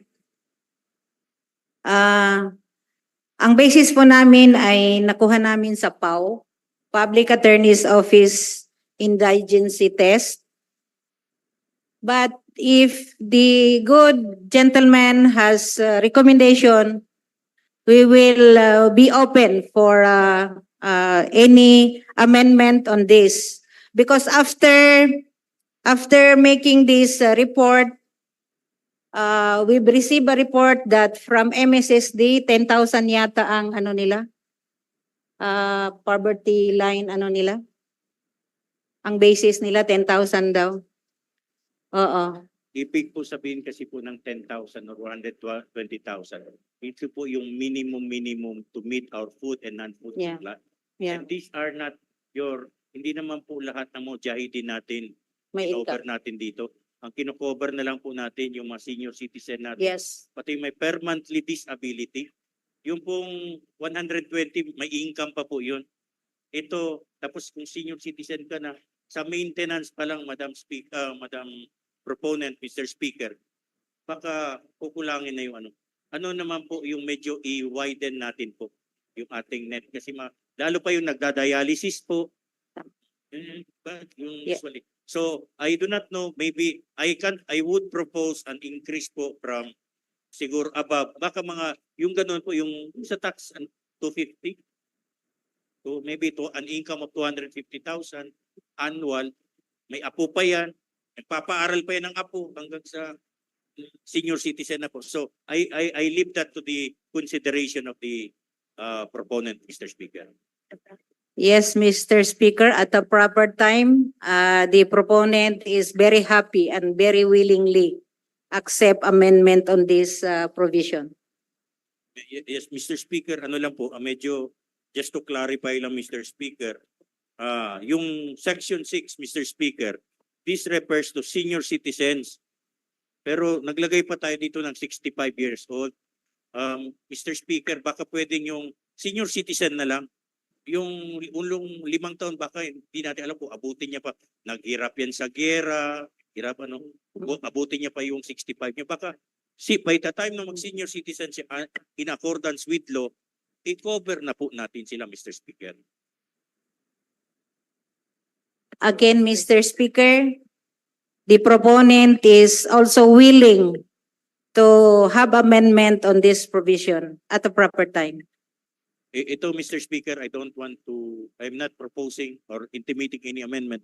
Pero basta gusto lang po natin i-clarify po nang covered lang po natin dito 20 years of whether continuous or interrupted service in the revolution, in the struggle, basta 20 years, cumulative, Mr. Speaker. Halimbawa, kasi kung 20 years of struggle, Mr. Speaker, ang pinaka-latest niya na nagsali siya, nakapasok siya dapat is 1994.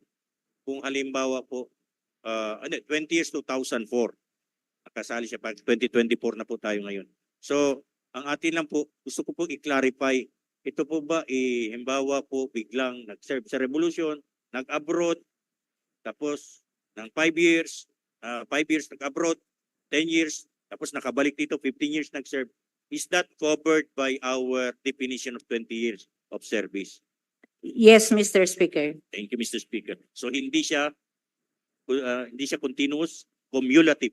Yeah, cumulative, hindi siya continuous. Pwedeng continuous kung continuous ang service. Pwedeng cumulative kung hindi, kung nakat-cut yung service. Meron. Okay. Maraming salamat po. Madam, The minimum is cumulative. The minimum is cumulative. If they serve continuously, it would be better. Would be better. So, Mr. Speaker, ito na lang po. Anong relevance po nung paragraph after paragraph B of Section 6? Mujahideen who fall under paragraphs A and B shall be identified in either of the two insofar as to the amount of cash allowance is concerned. Hindi ko makita kung baka meron itong connection sa iba na baka natanggal po. Pwede kasing Mr. Speaker? Pwede kasing boss, yung isang tao pwedeng ma-acquire na yung boss. So either of the two ang meron siya, qualified siya as beneficiary. Pero isa lang doon ang kanyang maabil, hindi pwedeng dalawa. Okay. So, opo. Hindi two eligibilities. Hindi to. Okay, sige, Either. Nagkakaintindihan na po tayo na pag once ikaw ay covered in either or in both, Yeah. then you will be classified either or both, basta isang Isa lang. benefit. Isang ano lang. Mr. Speaker, we go now to Section 7.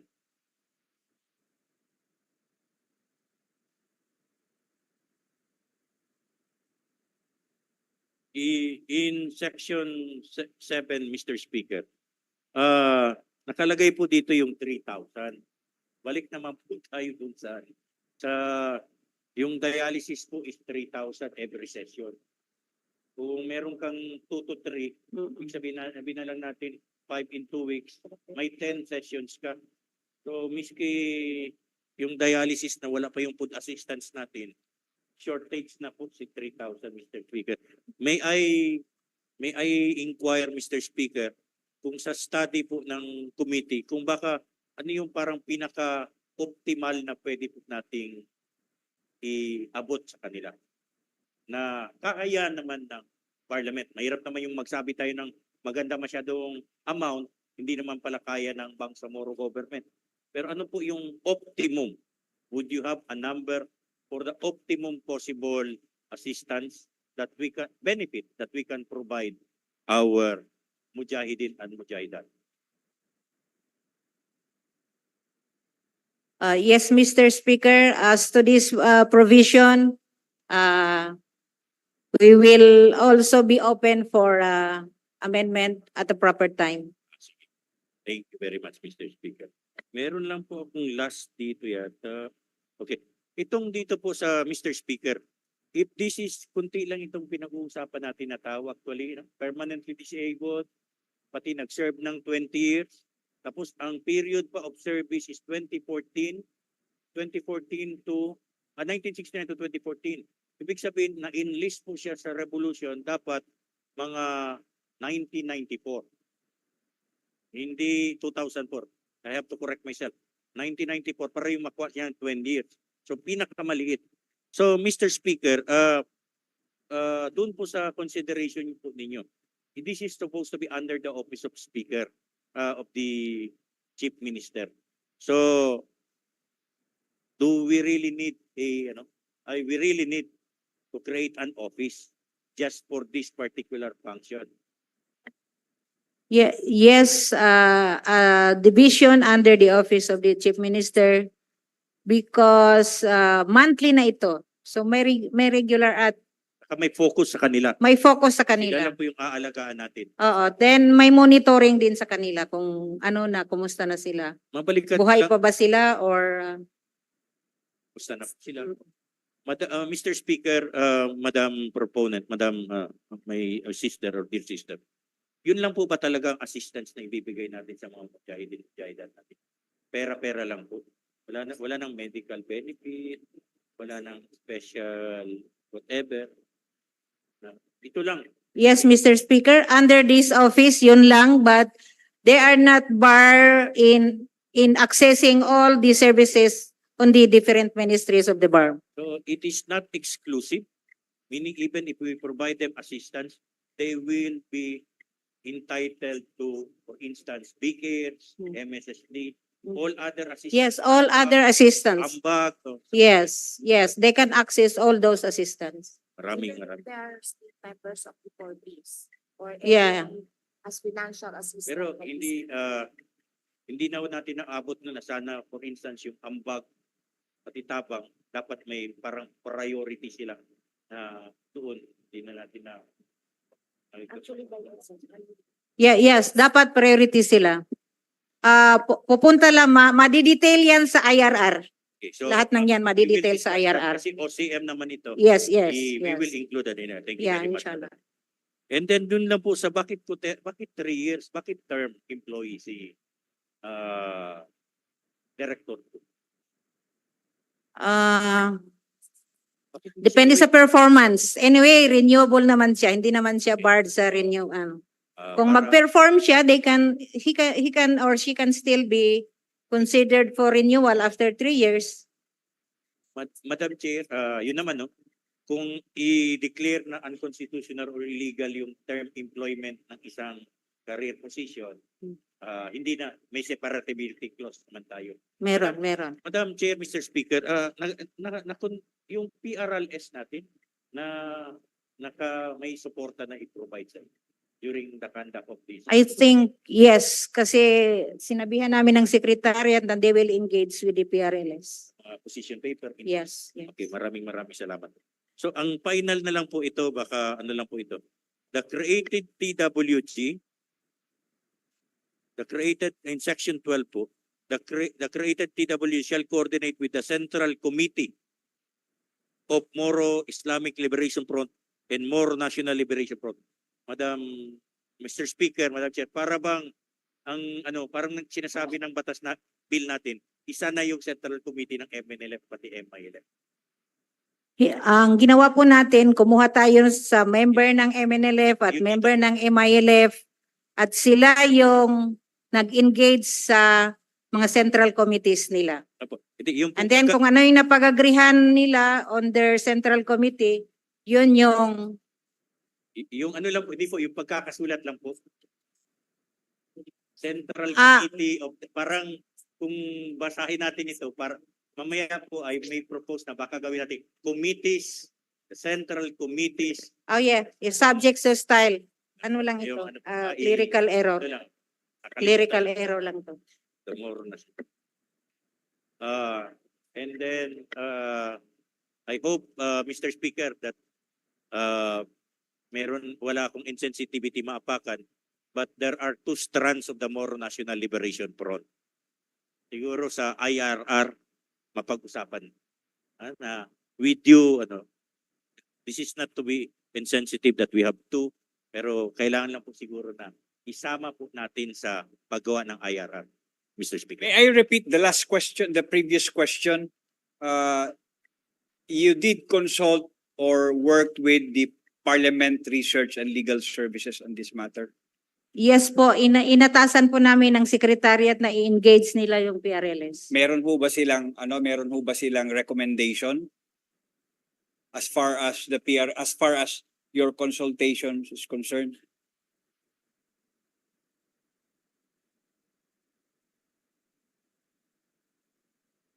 May na-contribute po sila doon sa cost of living. Secretariat, take note ha, the PRLS was consulted on this proposed bill.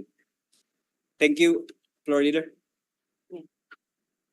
Mr. Speaker, may we move to the next interpellator?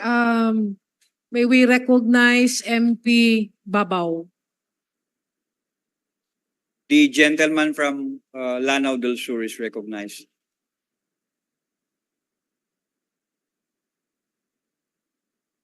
Thank you, Mr. Speaker. Well, I have a lot of questions I am supposed to ask, but MP Ambuluto had raised that issues already.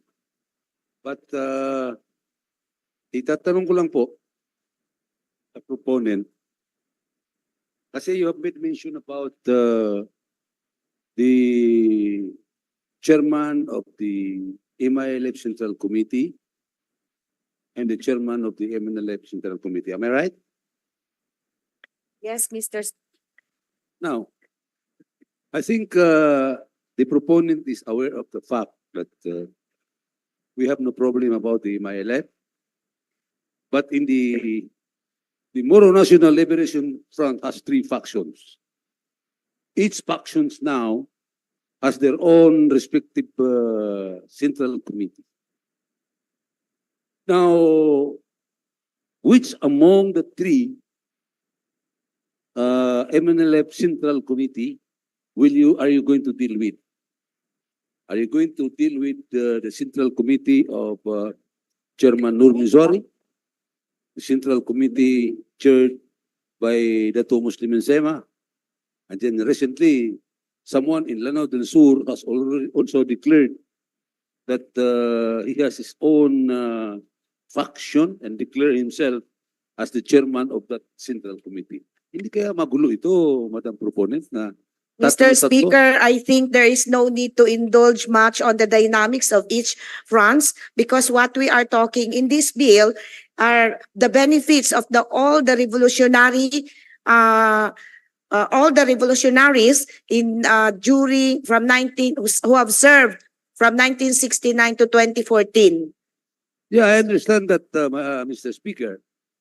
But I believe all the members, because in the Committee of the Social Services and Development,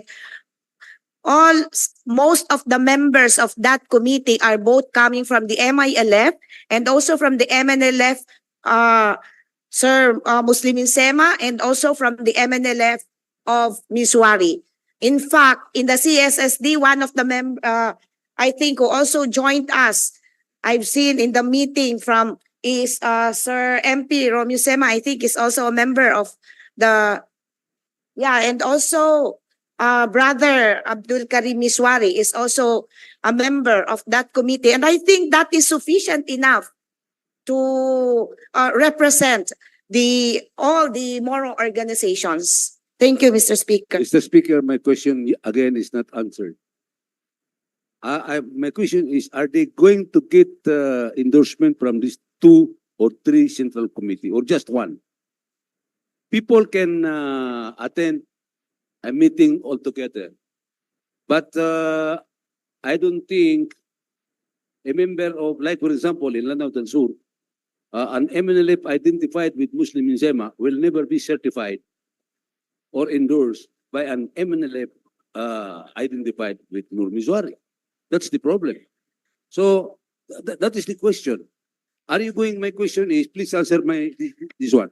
Are you going Mr. to require, Speaker, you wait, please. Mr. Speaker, I think I cannot answer that queries because we believe we are here to promote and try to deliver services that is inherent for our people. So it is very improper to discuss here the certification when our aim in this bill is to give something, to give justice for the services of our revolutionaries. Mr. Speaker, I fully agree that, we are passing this measure to solve a problem, not to create another problem. No, Mr. Speaker, mahirap kasi dito po, pardon me, na pag-usapan natin, tayo mismo dito, ang gusto nating pagdiskusyon dito ay paano tayo makabigay sa napakaraming naghihintay na ating mga Bangsamoro, lalong-lalo na ang ating mga kombatan. Now, I don't see ano yung essence ng mga certificate. Bakit hindi ba tayo pwede magbigay? Kailangan pa ba ng certification ng lahat ng mga ahensya para makapagbigay tayo sa ating mga combatants? So that is, Mr. Speaker. So, pasensya na po, pagdating sa puntong ito, medyo emotional tayo because I don't see any debates here. What we are talking lang dapat dito is kung magkano kaya ba nating magbigay para sa ating mga combatants. Mr. Speaker, kung sa kaya. Pero yung ibig kong sabihin, kung tayo magbibigay, dapat hindi makikreate ng other problem. So we have to interpret Mr. all this. Speaker, I don't think so na kung magbibigay No, ka please, po, please. makaka-create ng hindi. Please, the proponent should not interfere with, I'm not yet finished with what I'm saying. Ang ibig kong sabihin, sana po, mabigyan natin lahat sila. This interpellation is going I nowhere. think, ladies and gentlemen, I think we should be, we should be Mr. sensitive Speaker, to the questions that we are throwing. And also, we should also be sensitive to the answers we are throwing. So, hingin lang natin maging diplomatic tayo dito, control our emotions. All of us are looking for ways to make sure that this bill will benefit us all. You may proceed. Well, actually, I am not, as I said, I am also a MNLF member. Pero what I'm saying here is kung tayo magbibigay, dapat yan pare-parehas. No? I just raised the issue because it's here in the bill that it should be endorsed or coordinated with the MILF Central Committee and the MNLF Central Committee. So I think it's really, there is a need for us to address this problem. Tinanong ko lang sa proponent, kanino bang Central Committee ang mag-endorse? So, iba ang sagot nila, iba ang pananaw nila. Kasi ang tanong ko lang, certification or endorsement from the MNLF Central Committee. I said there's no problem with the MILF. But for the MNLF, kanino sa tatlong faksyon? Sasagot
Am I still recognized? Yeah, you are still recognized. We have already an understanding, and I think it solved the problem already. So my second question with the proponent is, how will you send some people in Sabah, Malaysia, to no, this, ang daming refugee doon na doon nagtago during the war. So that they are also Filipino, they are also Bangsamoro, and they are also entitled to this kind of benefits, if ever. Like for example, as far as Luzon, Visayas, at the height of the war, pag katapos ng gera, maraming nagpunta doon, nandoon na ngayon, putol ng paa, nandoon pa rin sa Manila, nandoon pa rin sa Cebu. So yun ang tinatanong ko, how will you determine who are these people, the location where they can be found, so that we can give assistance to them? I think you should go direct to the point, include Palawan. Of course, of course, yes. Of course, yes. Oh, remember that I'm the chairman of the MNLF Palawan State Committee. Mr. Speaker, I just want to clarify that our laws have no effect in Sabah or other foreign countries. We are only effective within the autonomous region. So I think we need not go as far to, we first cater to those who are here. In other words, Mr. Speaker, outside farm, for example, people living in Sultan Kudarat, North Cotabato, South Cotabato, Zamboanga del Sur, Zamboanga del Norte, Palawan, hindi pwede. Hindi kasama, Mr. Speaker. I think they can be covered, but not those who are outside of the country. But they're Filipinos, Mr. Speaker. They're Bangsamoro. They're Mujahideen. Mr. Speaker. Mr. Speaker, may we request that all those concerned will be written in the IRR, because IRR will be written by both front, the MNLF and the MILF.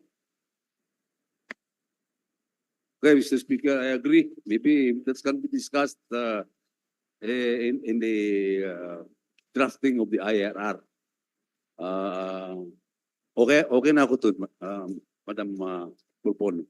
Thank you, Mr. Speaker.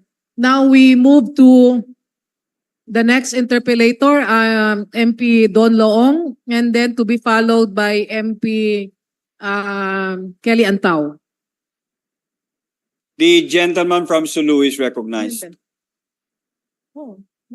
Auzubillahi minash-shaytanir-rajim. Bismillahir-rahmanir-rahim. Again, I express my full support to this bill. But just to, for the record and to be clarified, may I ask from the distinguished author if I would like to be clarified that the two beneficiaries will be the category of senior citizens who are 65 years old and the permanently disabled, whether partial or full. These are the two categories that will be benefiting from the assistance. Yes, Mr. Speaker. I would like to know if the Section 3 then would be appropriate to say that this office will provide financial assistance to the Mujahideen of the MILF and MNLF who are senior citizens, and what is clear is that there will be beneficiaries who will not necessarily be 65 years old. They can be 30, 40, or 50 for as long as they have the partial or full disability. Yes, Mr. Speaker. Not necessarily senior citizen yung may disability. I just like to, because it is in Section 3 in the purpose, to make sure that it will not be misinterpreted, because we state here in Section 3, financial assistance to senior citizens and permanently disabled. This might be interpreted na kailangan senior citizen na siya and permanently disabled pa. Baka later we can just, I don't know if the lawyers, kung ilagay siyang or permanently disabled to make it clearer na hindi kailangan yung dalawang requirement na yon. Tama po, Mr. Speaker. Yeah, we will accept amendment in proper time. That is all my comment, Mr. Speaker. Thank you very much. Thank you also. Our final interpellator will be MP Kelly Antaw, Mr. Speaker. The gentleman from the SGA is recognized. Thank you, Mr. Speaker. Bismillahirrahmanirrahim. Unang-una, ako po ay nagpapasalamat sa proponent na nagkaroon ng ganitong batas na para po sa ating mga Bangsamoro. Lalo-lalo na po sa ating mga mujahidin na kung saan sila ang frontliners ng struggle ng Bangsamoro. So, Mr. Speaker, wala po akong interpellation but in a period of amendments, I have a proposed amendments, Mr. Speaker. Thank you, Mr. Speaker. Now, there being no other interpellator, I move to terminate the period of interpellation. There's now a motion to terminate the period of interpellation debate. It's been seconded. The motion is approved. I move to open the period of amendment. There is a motion to open the period of amendment. May I recognize MP Don Loong? Any second? Hearing no objection, the motion is approved. The gentleman from Sulu is recognized. Mr. Speaker, for reasons I enunciated earlier, I propose that we change in section 3 from and, which will mean that there are two combined qualifications for the beneficiaries into an or, so that either they are senior citizens or they are permanently disabled, as clearly stated in section 6. I so move, Mr. Speaker.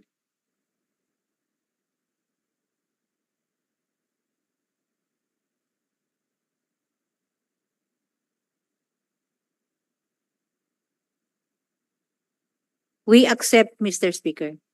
Thank you, Mr. Speaker. Secretariat, take note, the proponent has acceded to the amendment. Thank you, Mr. Speaker. May we move to MP Kelly Antaw? Yes, and I believe the gentleman from Cotabato City and Northern Kabuntalan also has Yes. proposed amendment. He will follow after MP Kelly. The gentleman from the special geographic area is recognized.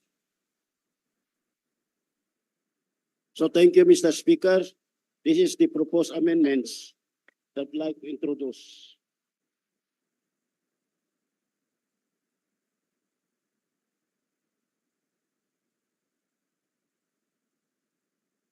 This is in section 1, Mr. Speaker. The title of the bill is an act providing for financial assistance to the Bangsamoro Mujahideen and creating the office of the Bangsamoro Mujahideen under special circumstance, defining its basic organizational structure and for other purposes, Mr. Speaker.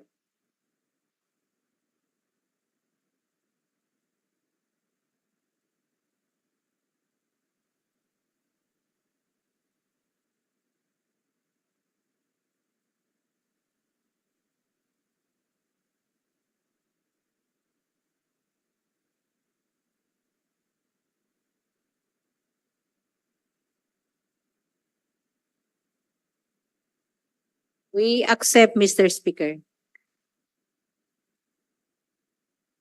Thank you, Mr. Speaker. Another amendments, Mr. Speaker, is in section 3. Section 3, please. This is now the proposed amendment. The purpose of this act is to provide financial assistance to the Mujahideen of the Moro Islamic Liberation Front, MLF, and Moro National Liberation Front, MNLF, who are senior citizens and or permanently disabled, and to establish an office of the Bangsamoro Mujahideen under special circumstance.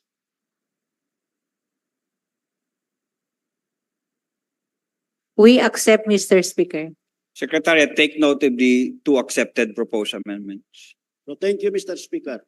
Another proposed amendment, Mr. Speaker, is on Section 7.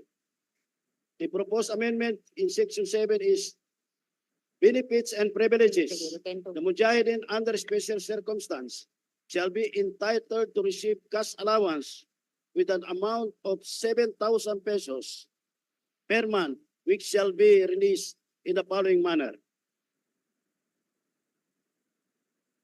For the first year of the implementation, they shall be entitled to a lump sum amount of 84,000 that will represent the cash allowance for the whole year. And B, for the succeeding years, the cash allowance shall be released quarterly in a fiscal year.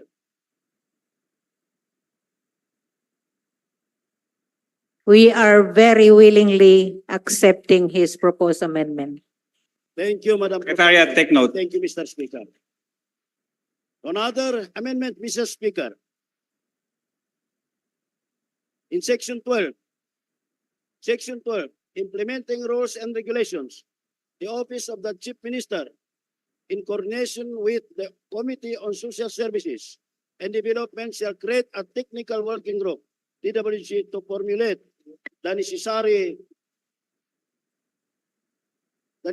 implementing rules and regulation within 90 days from the effectivity of this act. The created TWG shall coordinate with the Central Committee of the Moro Islamic Liberation Front and the Moro National Liberation Front for the list of qualified and validated beneficiaries, Mr. Speaker. We accepted the proposed amendment, Mr. Speaker. Secretariat, Madam take note. Proponent. Mr. Speaker, another amendment. In Section 13, separability clause, should any provision of this act be subsequently declared unconstitutional, the other provisions shall not so affected shall remain in full force and effect. Dinagdag.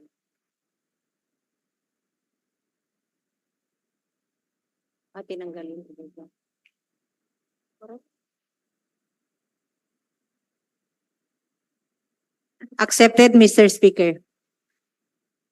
Thank you, Madam Proponent, and thank you, Mr. Speaker. And that's all. Secretariat, take note.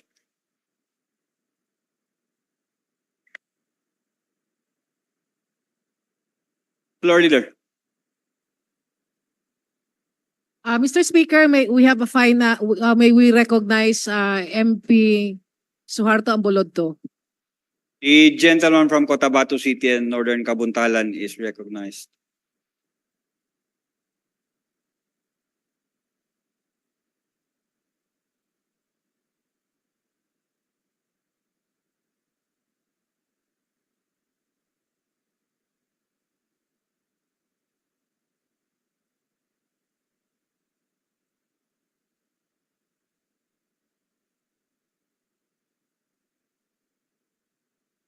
Okay, Mr. Speaker, with the indulgence of the proponents, we would like to propose some enhancements, Mr. Speaker. You may proceed. Mr. Speaker, I'd like to start with section 12. Dun sa may amendment si MP Antaw. Yung pong Central Committee, we add an S in Central Committees of the Moro National Liberation Front and the Moro National Liberation Front. S, pati dalang, and the Moro National Liberation Front. Amendment accepted, Mr. Speaker. Secretariat, take note. Thank you, Mr. Speaker. Thank you, Madam Proponent. And then we go to section 6, subparagraph A.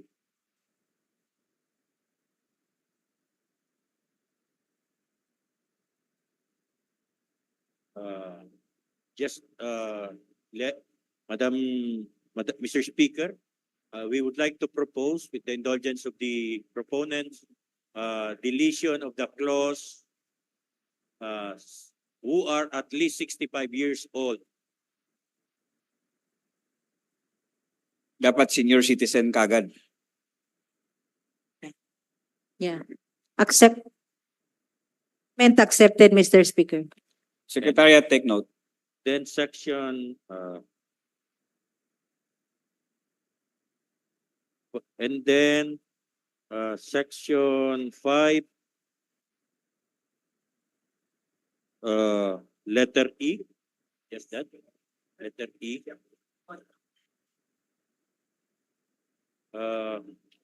We would like to submit for the consideration of the proponents that we increase the upper limit from nearly 160,000 to 250,000 as the population of the Mujahideen that can be eligible for this assistance of the Bangsamoro government, Mr. Speaker. Accepted, Mr. Speaker. There is, Secretariat, take note. That's all, Mr. Speaker, and thank you very much to the proponent. You're welcome. Floor leader. Mr. Speaker, there being no other amendment, I move to terminate the period of amendment. There's a motion to terminate the period of amendment. It's been seconded. The motion is approved. With that, Mr. Speaker, I move to approve by viva voce on second reading BTA Parliament Bill number 44, an act providing for financial assistance to Bangsamoro Mujahideen and creating the office of the Bangsamoro Mujahideen under special circumstance, defining its basic organizational structure and for other purposes. I so move, Mr. Speaker. There is a motion coming from the floor to approve on second reading BTA Bill number 44, an act creating the Bangsamoro Veteran Mujahideen, an act creating the Bangsamoro Veteran Mujahideen, defining Mujahideen office, defining its basic organizational structure, providing funds therefore and for other purposes. On second reading through viva voce vote. Any second? It's been seconded. The motion is approved. We will proceed with viva voce voting. All of those who are in favor say aye. All of those who are against say nay. A resounding aye. The BTA Bill number 44 is approved on second reading. Allahu Akbar. Mr. Speaker, there being no other agenda in the order of business, I move to adjourn until 1 o'clock tomorrow afternoon.